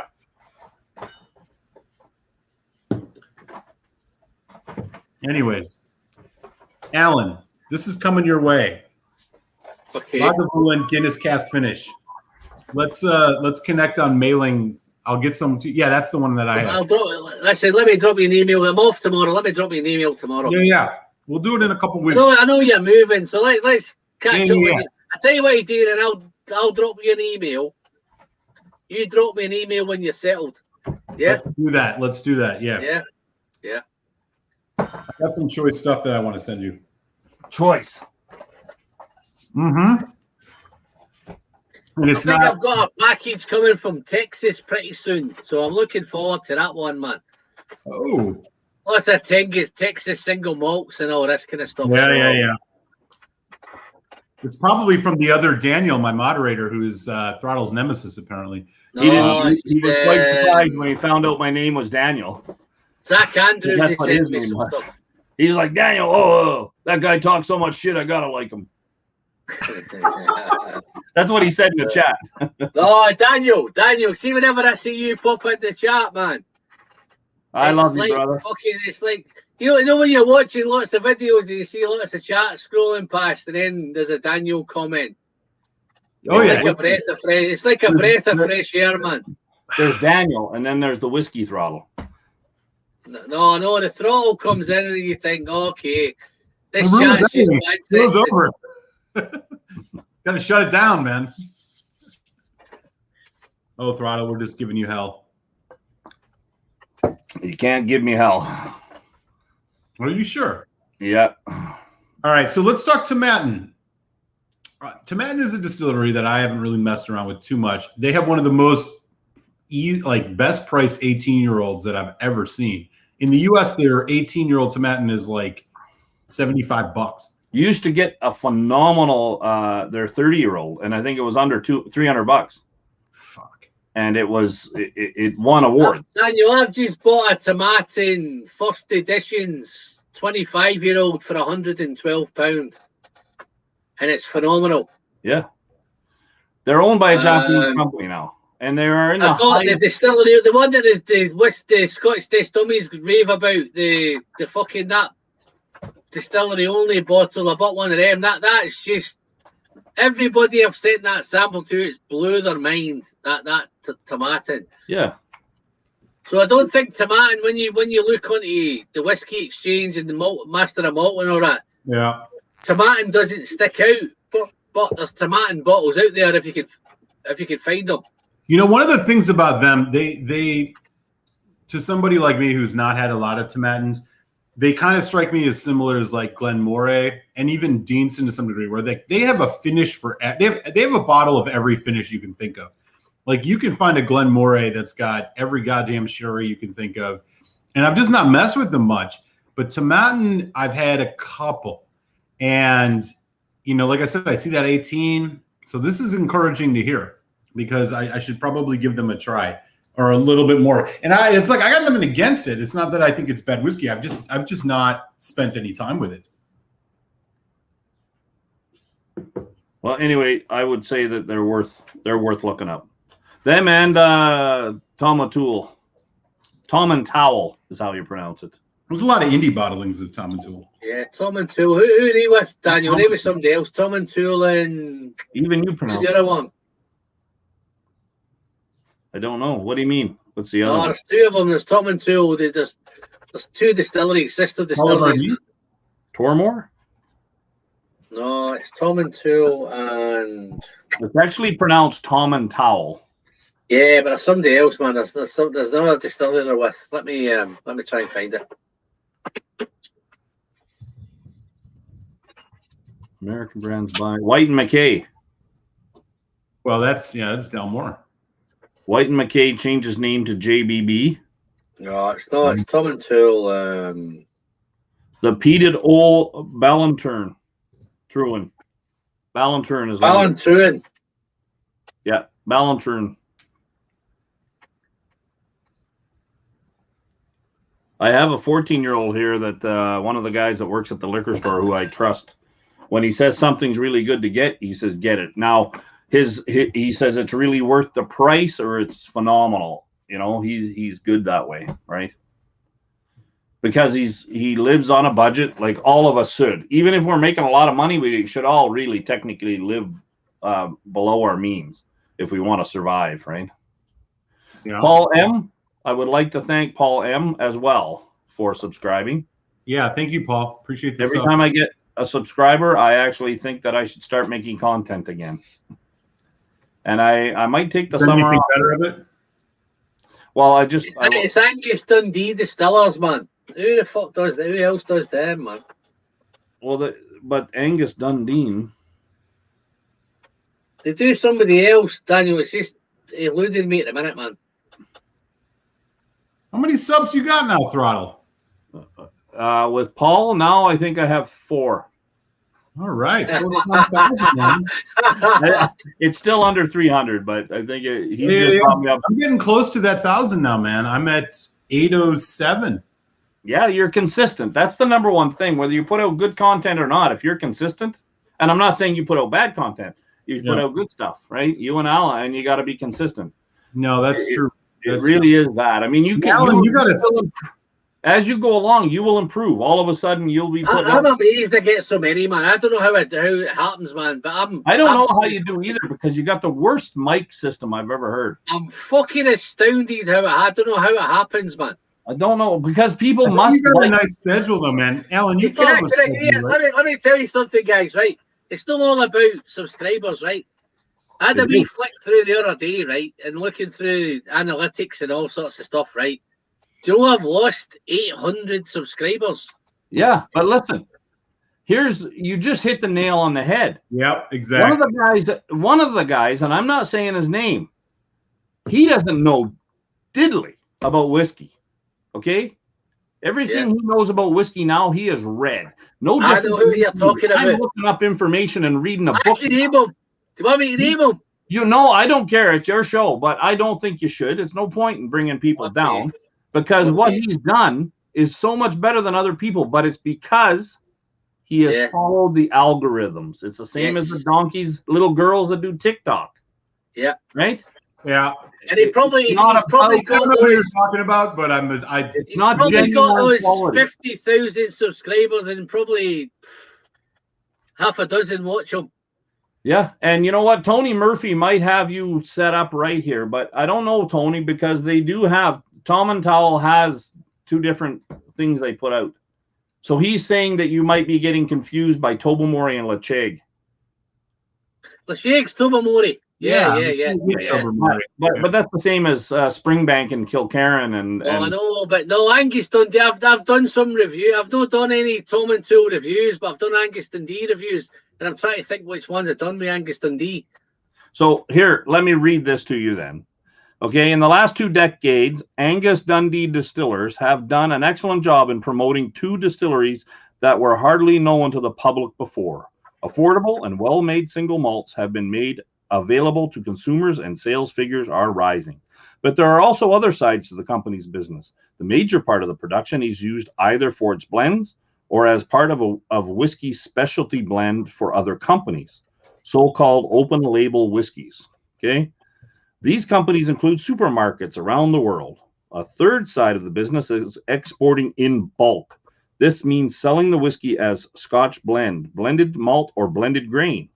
According to the rules of the SWA, single malt Scotch must be bottled in Scotland and cannot be sold in bulk. Angus Dundee Distilleries was founded by Terry Hillman in '88, and now, age 86, he is still member of the board. The day-to-day business, however, is run by his 2 children, Aaron and Tanya. Tom Towel is equipped with a 12-ton semi-lauder. Glen Cadam is fucking Angus Dundee. Aye, what? Glen Cadam is Angus Dundee. Okay. Oh, you're answering whatchamacallit in the chat. How is it I know what's going on? I just Googled it, man. Glen Cadam is the same as Tom and Tool. It's the same owners. It's Tom and Tool. Malt Monk, I'm not confirming anything. Anyway. No. If we're talking about Angus Dundee at Tom and Tool, then Glen Cadam is the same. It's the same owners, man. Right. I knew I'd done loads of Angus Dundee videos, but it was Glen Cadam. So they're the same owners as Glen Cadam, Daniel. Tom O'Toole or Tom O'Toole is. Yeah, Glen Cadam's I force the myself other to say it the right way so I don't sound like an idiot when I'm around somebody that knows how to say it. one. Yeah, again, Tom and Toole's all right, mate. Yeah, Tom and Toole's fine. Tom and Towel. Tom and Toole. Hey, it's better than it's Tom in towel, and it's better than Tom out of his towel. It's not. It's Tom and Toole. That's true. It's Tom and towel. No, it's not, man. Aye. Depends on your accent. Depends on your accent. Listen, you're a Scotsman that lives in freaking England. You would say fucking tomato or tomato. Well, there's different fucking versions. Tomatin, Yeah. which is Japanese for people will buy anything. Wow. This fucking chat is just taking a right downward turn, man. That's because you couldn't control a freaking wet napkin in a freaking shower. I'm trying to talk about the only responsible stuff, man. I'm 3 hours and 16 minutes in, and What we're you're telling talking me is shit now, man. You just bragged. None of us drunk a whiskey in the last 10 minutes. I just did. You rewind the video, and you were just going on slamming Eric about not having as much stamina as you, and now you're fading away. Let me rewind it. I ain't fading. Listen, trust me, I ain't fading away, big fella. Oh, I've got my fucking bin down here. I can piss into this bin down here, no problem, man. oh, is that? You shouldn't tell everybody your secret. I hope that goes straight out the floor. Did your wife ever want her garden shed back? Oh. But anyway, I was going to tell you about this fucking Bob. This Bob Blair's nice. Gabriel, I think Alan ignores a lot of people. Especially his wife. What's Gabe saying? What you saying, Gabe? You're ignoring him. Let's have a look. Yeah, man. We're not talking about Ralphie, by the way, Mo. He's the original.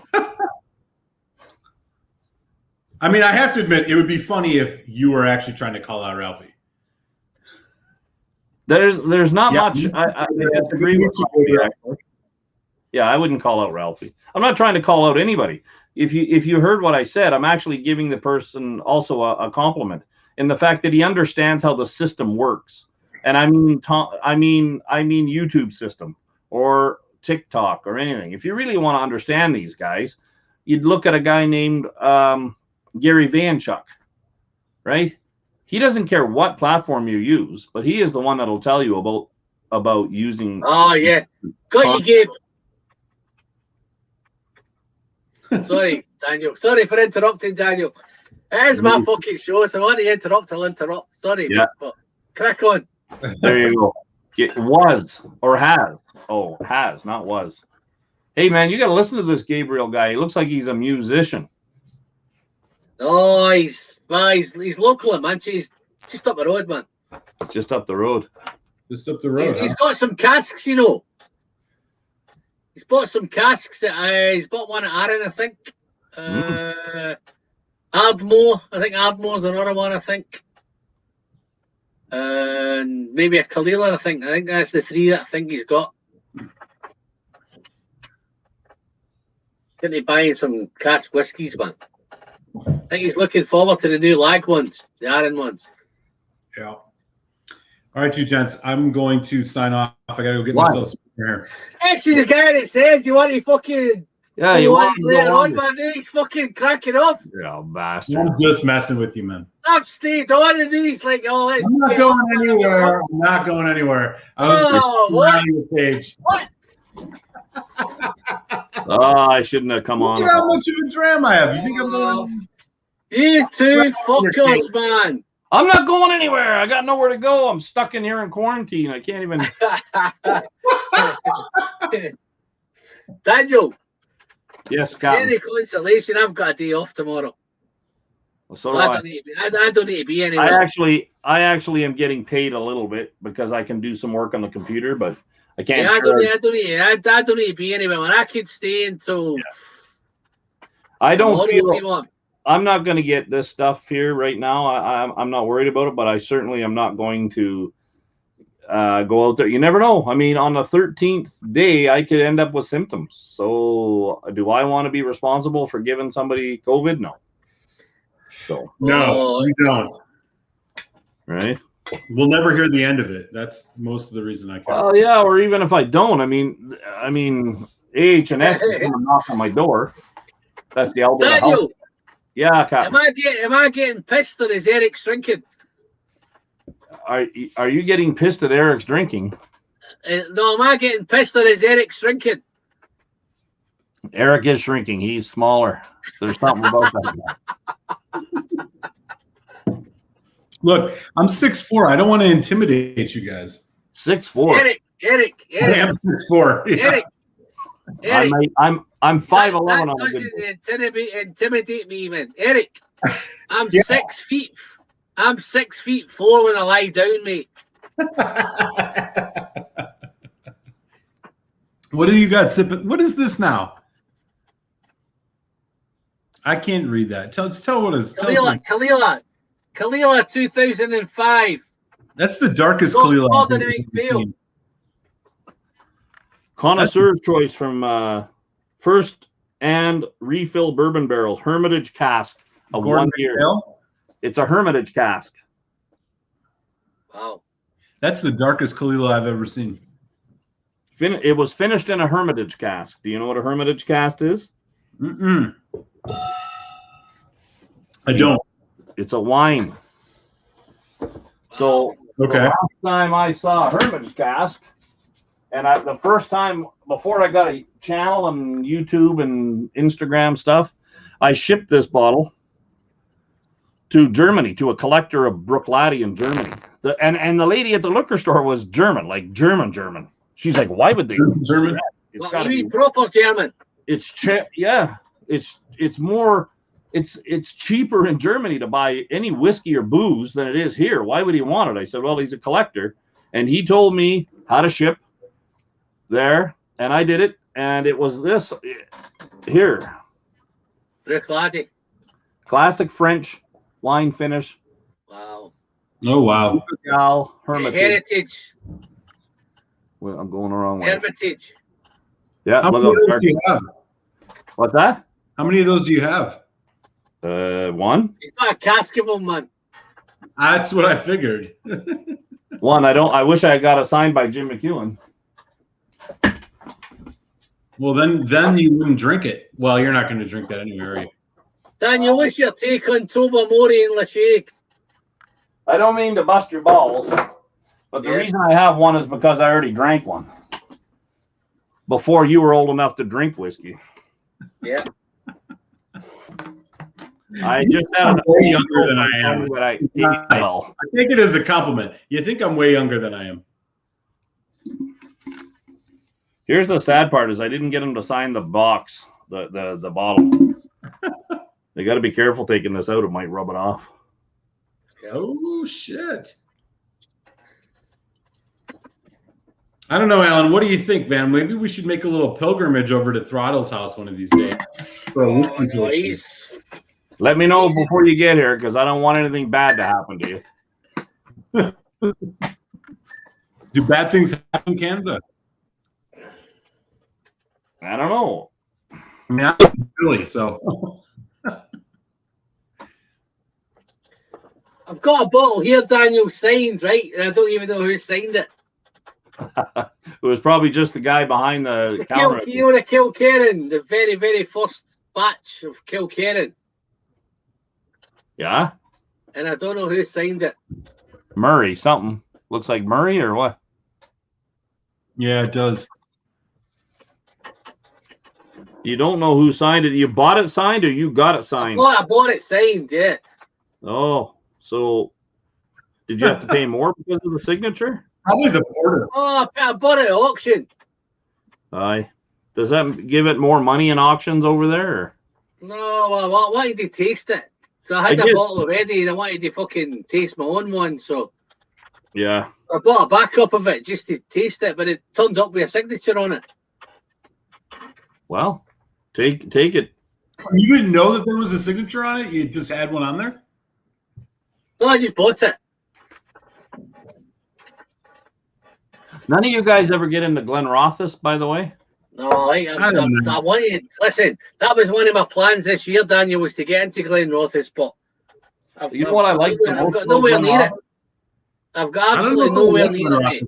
I got a 20-year-old exclusive, one of those exclusive casks, or the exclusive malts from them, or well, whoever the indie bottler was. It didn't exactly have the level of complexity I expected. It felt like it was heavily overcoated, if that makes sense. Which one was it again? It was an exclusive malt series, 20-year-old Glen Rothis. I have to look up what the name of it was. I don't have it in front of me, unfortunately. It was just, I don't know, man. I didn't love it. It was, exclusive cask. But that's okay. So what I was going to say is one of the reasons I like Glen Rothis is, especially if you're having it at a tasting, and especially if it's a blind tasting. Almost everyone I've had where they have a Glen Rothis included is 50% of the people there hate it and 50% like it. It's just a slice. Ben Nevis is the same, isn't it? Ben Nevis is like that as well. Is it? Yeah, could be. I have never experienced that, but I'll take your word for it. Yeah, no, it's one of them. You either love it or you hate it, don't you? Yeah, I mean that's one of the great things, and I love getting, and they're very rare to get, is a Glen Rothis that is a SMWS release. There's a lot of sherries as well, aren't they? They're sherried. Well, they're sherry, and they were owned by who were they owned by before? The whatchamacallit brothers. I had Berry Brothers. Berry Brothers, yeah. So Berry Brothers, independent bottling now, right? Yeah. And they're just using their Glen Rothis reserve. No, I had a plan at the start of the year, Daniel, to tackle two distilleries, and Glen Rothis was one, and Ben Nevis was the other. And I've got nowhere near both of them. I'm gonna switch it up here a bit. Gotta find no camera. When are you gonna switch our cameras? Wisers. Oh, it's very, very caramely, eh? Yeah. Just lost me. We had 37 people in the man, and as soon as that Wisers came up, we went to 27. I think he's got bad eyes. I just had that 22-year-old cask strength Wisers, and that was good. We don't for Wisers in the U.S. We get really, close to that. Yeah. 64.3%. I'll be honest. I think that's better than the Canadian Club 42 that I just had. It might be, but then again, that's just your opinion. Well, yeah, but I think it's just got more flavor. Opinions are like what? I'm sorry. Oh, that's got a little kick to it. I forgot. I can't believe I only have a dram or two in that bottle left. Daniel, you sure that fucking 70.3 is no 70.3 ABV, man? That 57's powerful, man. What are you talking about? That Bal Blair. Alan, have you had that Gordon MacPhail 21-year-old Bal Blair? It's like a 43%er. I've got the it probably the one that was I don't know. I mean, one of them was my whiskey of the year, Eric. It was was it Bal Blair? Was it a Gordon MacPhail? Yeah. I have that now. And I'm wondering if it's the same bottle that you have. It was like 40, yeah, it was like 40. Blew my mind, man. It was like 43%. And it blew my mind. Yeah. That's what I'm saying with that Glenburgie that Daniel's got. It's that 40% you've got. You gotta come back here and tell me what you're talking about, or somebody in the chat try to translate for him. We're talking about a bottle that I had 18 months ago. I think it was a whiskey of the year 2 years ago. It was a Gordon MacPhail's. I'm pretty sure it was Bal Blair. Not sir. Sergi 21, 43%. 21-year-old Bal Blair, wasn't it? Yeah. So you got a fake person in here already, I can tell. Well, in your chat. Where are you reading? Huh? Where are you reading? Let me have a look. Gordon MacPhail. I can't see anybody. I can't see anybody that I don't know, Daniel. Keep looking. You'll find them. Let's have a look. Okay.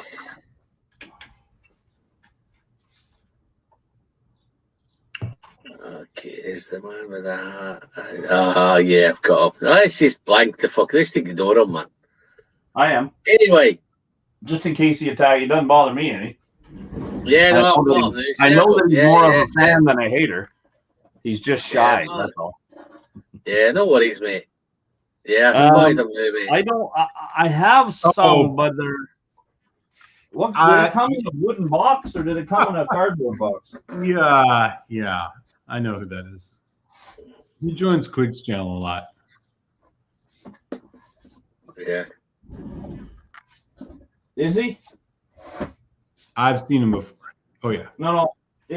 What box did that Gordon McPhail you're asking about? It's a 21. It's got the open display with the bottle showing it. But a wooden box? No, it's the kind of green tin, Daniel. It's a tin with an open gap in the middle of it. I would not know where to look for that. I've got a couple of long ones like that as well. Here it is. Yeah, here it is. I just found it. It is, and Alan, I think this is the same one that you were talking about. It's the Bobbler 21 McPhail's collection. Yeah. Awesome. Yeah. I bet this is the link. Take a look at this. Take a look at this link, Alan. I'm gonna private chat it to you because I can't get. Are you not able to share? Just go to share. I can't put, well, I was. Oh yeah, there it is. You can go share screen if you want. You might want to close all. I'm not that gifted, man. I ain't got that technology, man. You have it right on your thing. We have it too. Yeah. No, I have it open. It's this one. There it is. See? Yeah, that's the one, man. Yeah, that's what I figured. I don't know if I have it.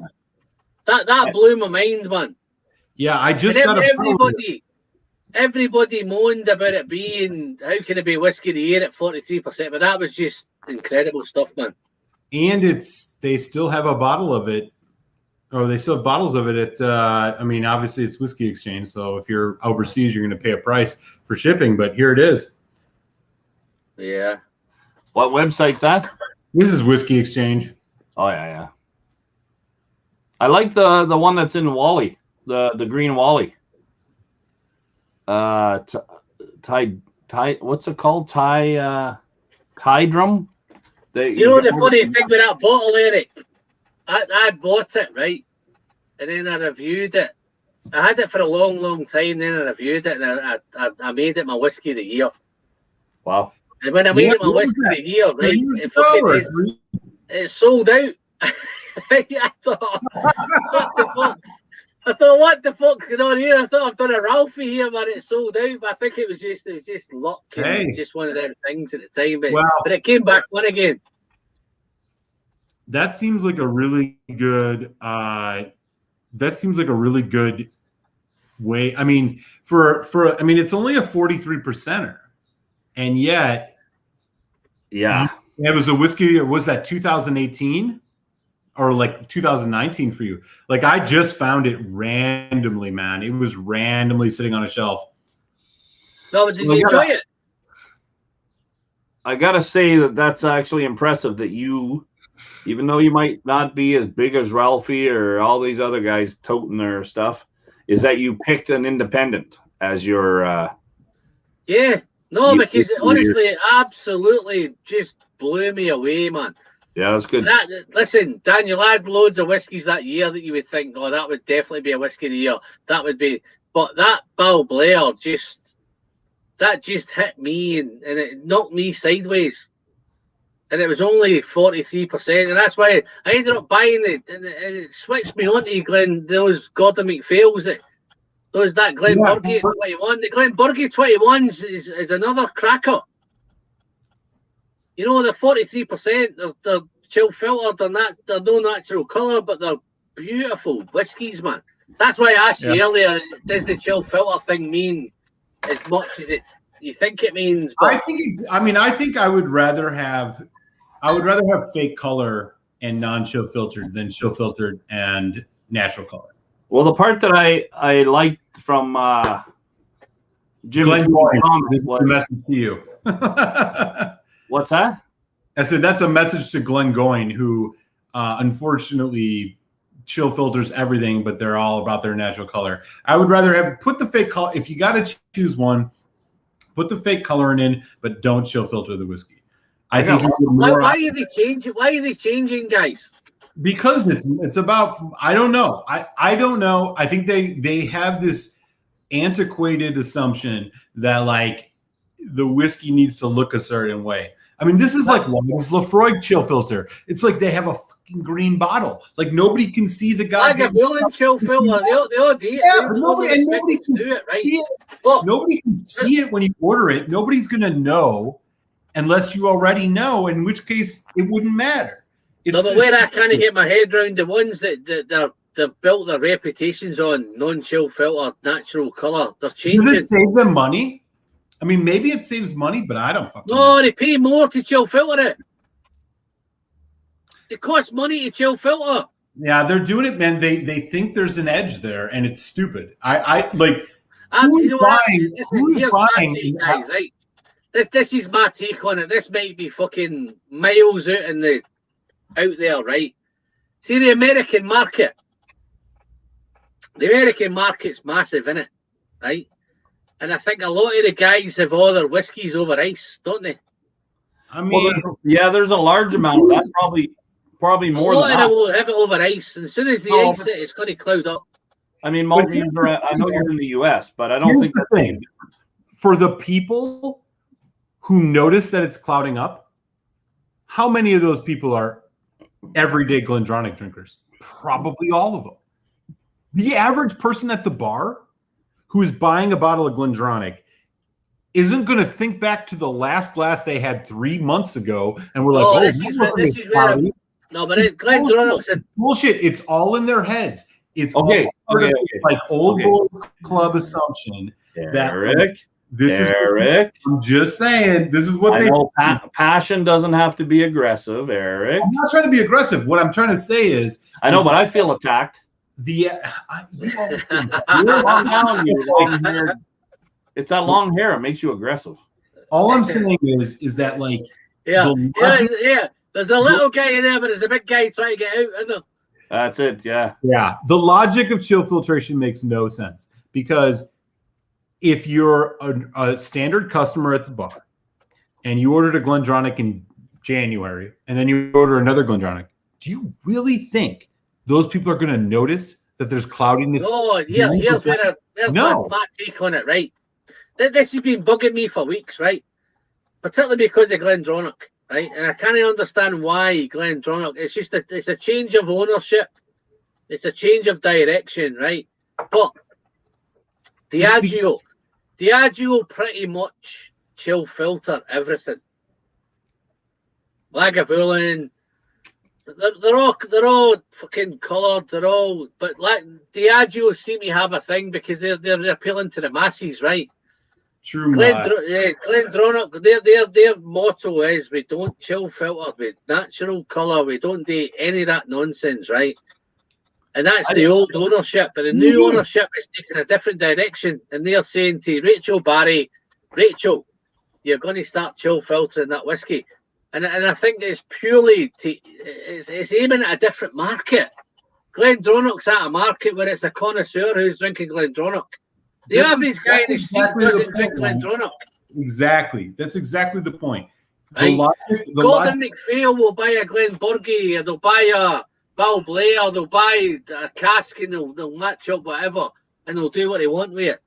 Dude, it's all this antiquated stuff that's been passed down for generations that like this is the way you sell whiskey, and they think erroneously that this is going to make them more money, and it's not. Like you just said, which I didn't even know, if chill filtration actually costs them money, you would have to like think about this. They could just write on there, like Kilkerran does, like Springbank does, like a lot of distilleries do.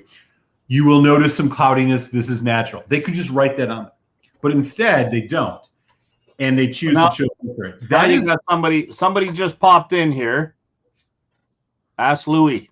He says, yes, they are chilling for the Asian markets. All right. So- Okay. like, what is the use case? Who notices this? Have you ever, if you were when you were in your younger whiskey days, did you ever think when you We were never in our young whiskey days, punk. No. Eric, in my early days of whiskey, I bought a Glenfiddich 12 and a Glenlivet 12 and a dude, it's Aberlour all 12 and this all is those. it's inertia. This is the kind of stuff. These are these like quote unquote best practices that have been passed down for generation, and they believe This is what it has says no on the relevance to the market now. GlenDronach will not sell more whiskey now. This is what no, I think they will sell more whiskey. This is what it says on the back of this Glen Scotia, right? Dude, This how is are you what it going to looks notice like. cloudiness in Allardyce? I No, live it's in an here, area here, where look. one second Bottles. here. Alan, one moment. I Yeah. live where we get -30 at night, and I have forgotten a new purchase in the back of the truck or in the console or whatever, Yeah. right? And come out and -30. Yeah, it's cloudy, but I think anything would turn cloudy at -30. I No, mean, but- yeah. Not frozen. Daniel, I've came out here in some nights to do a video, right? And it's that fucking cold that all these bottles. I've took a couple of photographs back in the day, man. These photos, they look incredible. Because every one of these bottles is all fucking, they're all cloudy. Every one of these is non-chill filtered. I'm trying to This is change the the point. subject. If you're like, what the random person in the public is not spending $180 on a bottle of Allardyce No, only no. to come back and say, "Oh, this whiskey is cloudy." It's Yeah. like, What if they'll the do, logic- they'll make. I want to make this point. If the logic stood that you would sell more whiskey because people didn't want cloudy whiskey, then they would have chill filtered it from the get-go. But they didn't on purpose, and that's because they didn't have to. Now they're making a decision that makes zero sense. They're not going to get more market share. I mean, I don't know how we can measure this, but I can almost guarantee that Right. that's the case. It doesn't make any sense. Can I give you my take on it, guys? Right, my take No. is Only if you've Eric been will let watching- you. Let me just okay. If you've been watching the European football thing, they've tried to make a Super League. They play football in Europe? Yeah, they've tried to do a Super League here, right? Because you see the owners, right? The owners of Man United, the owners of Chelsea, the owners of Man City, the owners of Liverpool, Tottenham, right? And then you've got the Spanish ones and the Italian ones. They're all foreign owners, right? But 3 of the 6 from England are all owned by Americans. And they have this thing in America where you kind of get fucking relegated and you kind of get chucked out of the league and all that kind of stuff. Is that right? Okay. Whether it's basketball or football or whatever, you Yeah. kind of get chucked out of the league. There's no relegation and there's no whatever. So they've tried to produce something like that here, the Super League in the whole of fucking Europe. And it's went nuts. It's lasted 2 days and it's got sacked. But it's the owners. It's not the football fans. It's not the guys who come and buy their season tickets. The owners just want to make money. And this Super League was going to generate fucking, I think that big bank in America. What's the one in America? Take your pick. There's a big bank in America is going to fund it, right? I can't remember the name of the bank offhand. JP Morgan, Bank of America. JP Morgan's going to fund it, right? And every club's going to get something like fucking 500 million quid every year. Yeah. Regardless how they perform, whether they get relegated, they can't get relegated. And it's died on its arse, right? But it's owners, it's not the fans. The fans have killed it because the fans have said, I ain't going to buy my season ticket. I ain't going to fucking buy my jersey. I ain't going to buy my what?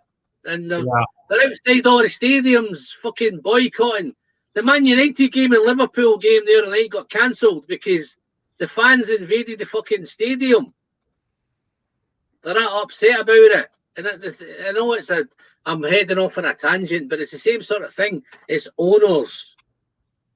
Yeah, but here's Owners the are trying to create something that's drinker is agree not with you. on. I agree with you, but like to build on what you said, there has to be if the owner's motivation is profit margin.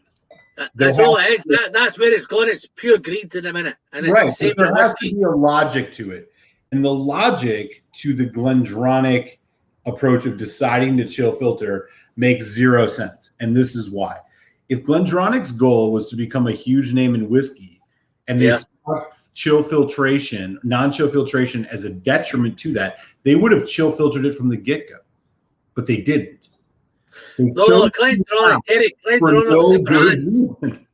Like, it doesn't make sense. You know what I'm saying? Glendronach is a brand that's came from nowhere. Billy Walker's turned that into a brand, and the brand was non-chill filtered, natural colour, blah, blah, blah, blah, blah, blah, blah, right? Right. That's what this whole conversation sounds like. Blah, blah, blah, blah, blah, blah. Okay. Yeah. Right. Settle down. I'm trying to catch up in the chat, but... Try. Listen, Food Queek has a better chance than you do, and he wasn't even here. that is the yeah. Listen, take that fucking shit bottle down, man. Nobody knows what it is. More water. I'll be right back. You don't even know what it is, do you? Daniel. None of you know what that is, man. You don't know what it is? Nobody in the chat knows what that bottle is, man. Just blah, blah, blah, blah, blah again.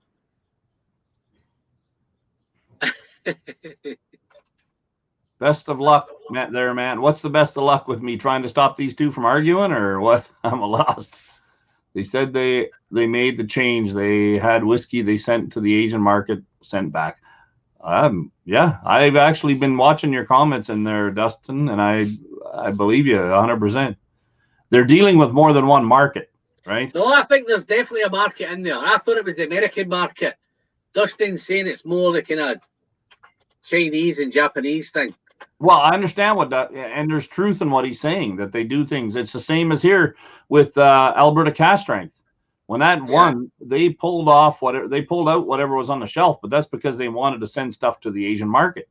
And it's really, I'm pretty sure, about profitability. But how come you're saying that the people in the chat don't know what this is? or you don't know what this is? You don't know what this is?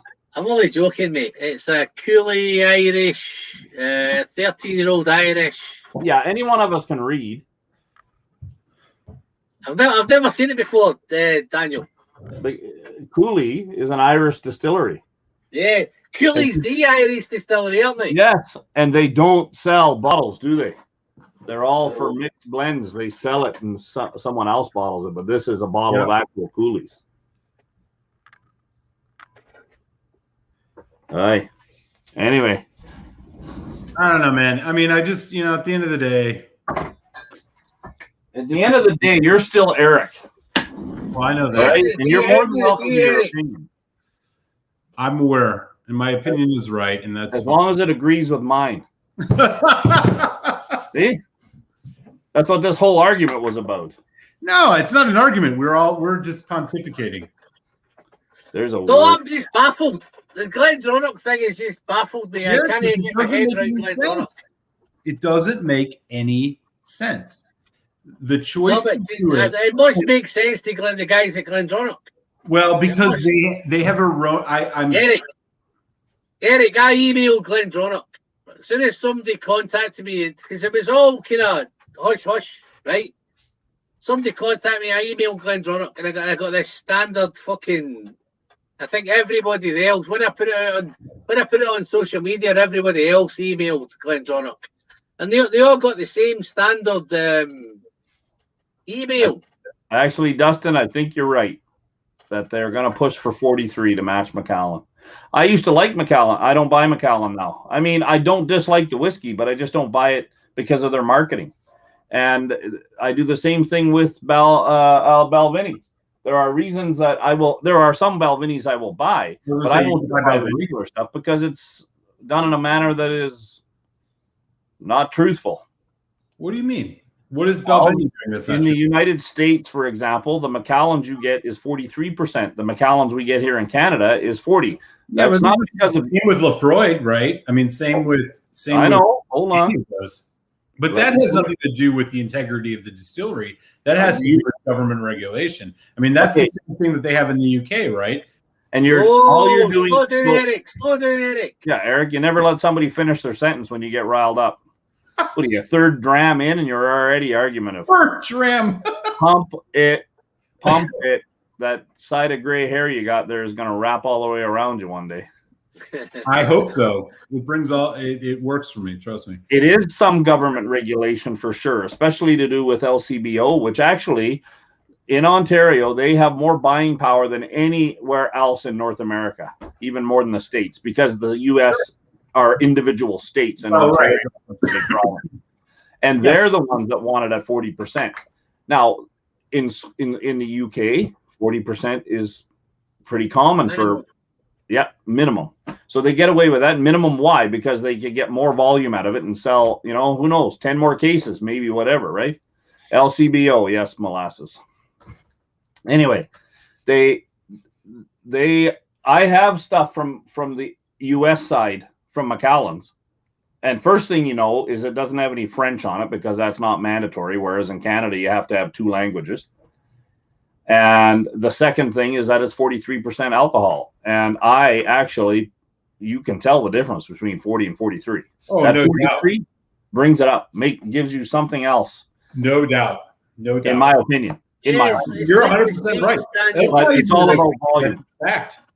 It's all about volume and selling more. What's that? It's like old Pulteney 12. You used to get it here. We get it here at 40%. The States used to get it at 43%.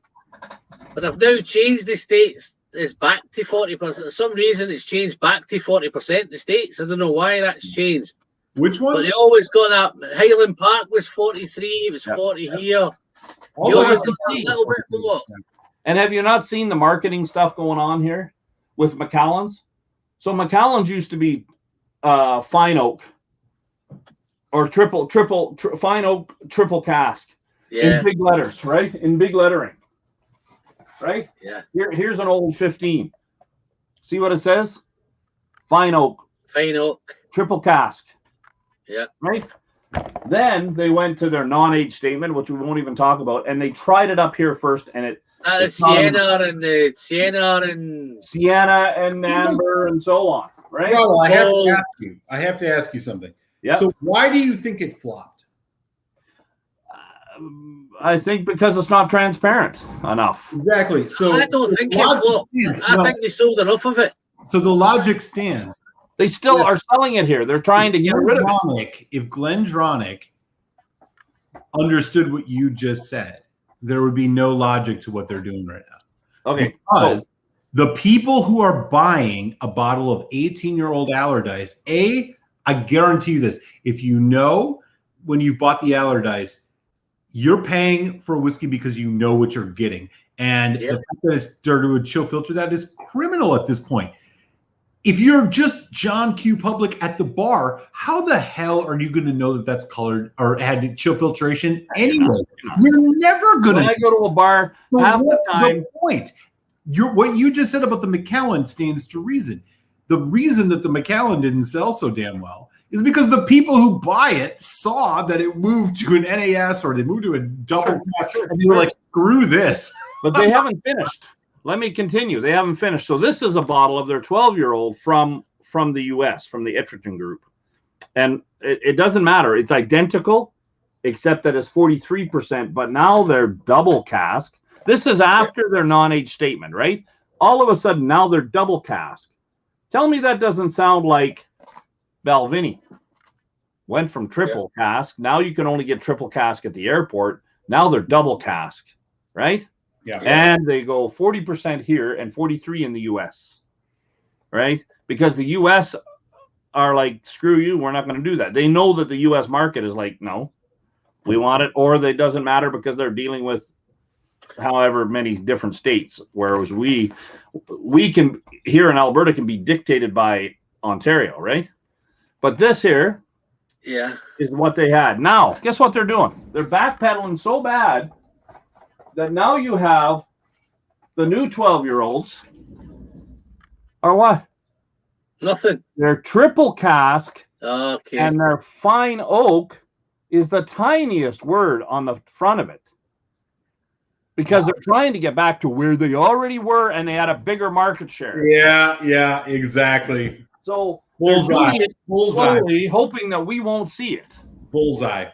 Right? I'm like, you're full of crap. I don't like it. I don't care how fancy you built your new distillery. Yeah. Right?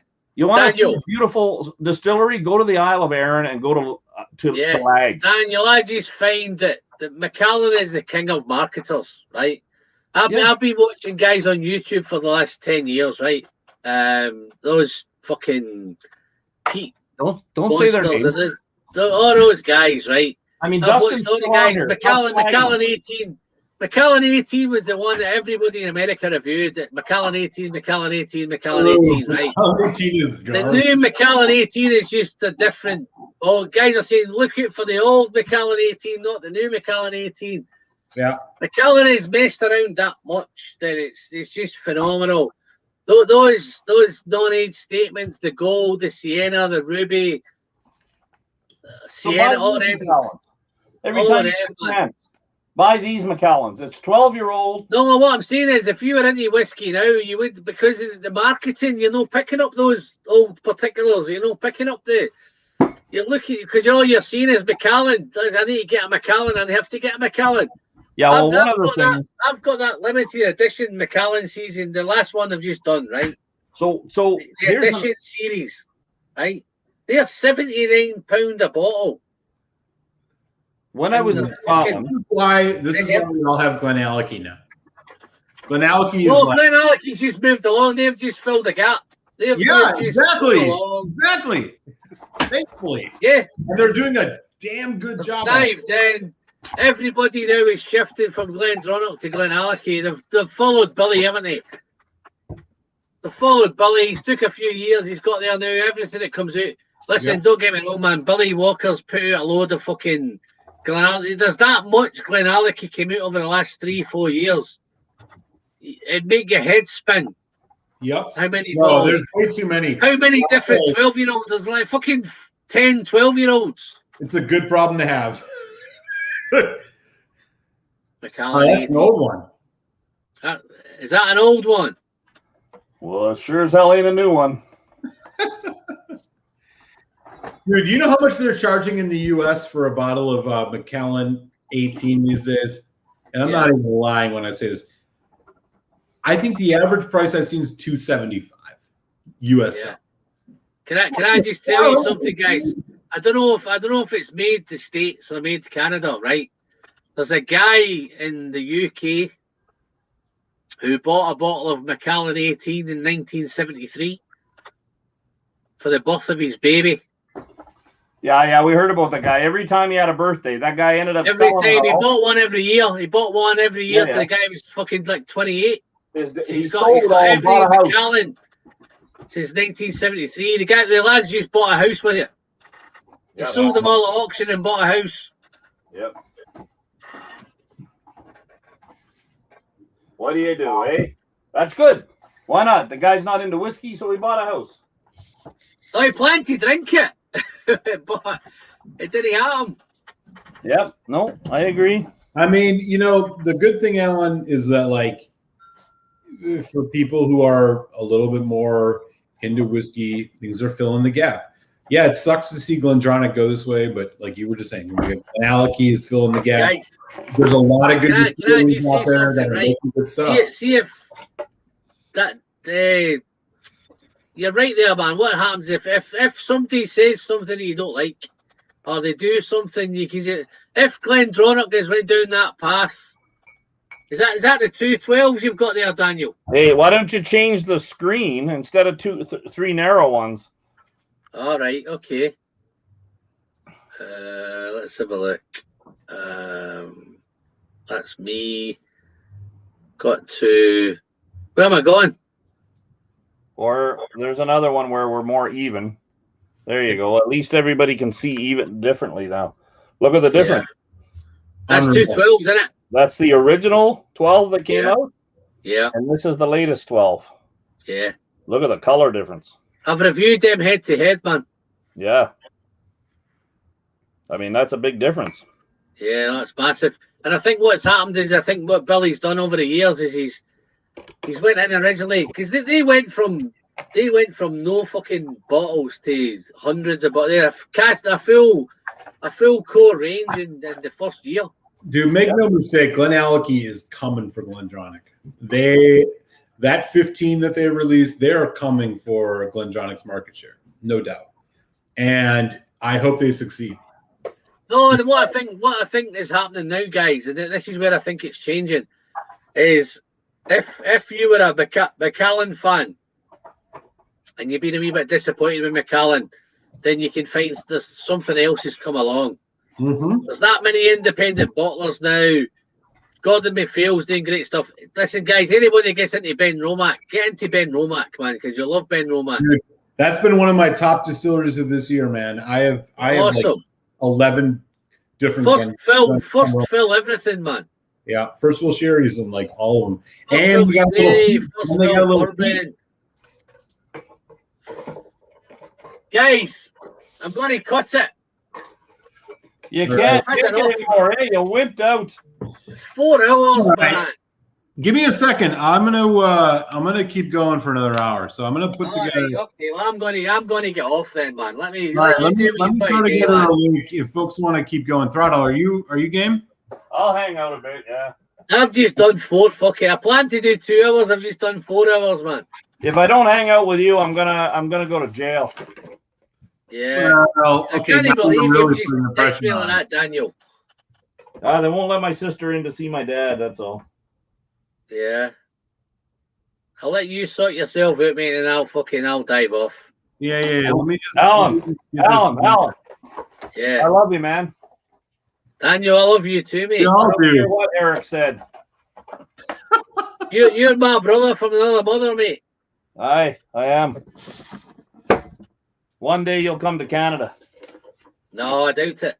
Why not? It's Disney float my boat, man. Your wife won't let you leave to the backyard? No, I don't think there's enough that there's no excitement about Canada. What's the excitement about Canada, man? America's the same. Nothing. America doesn't excite me either.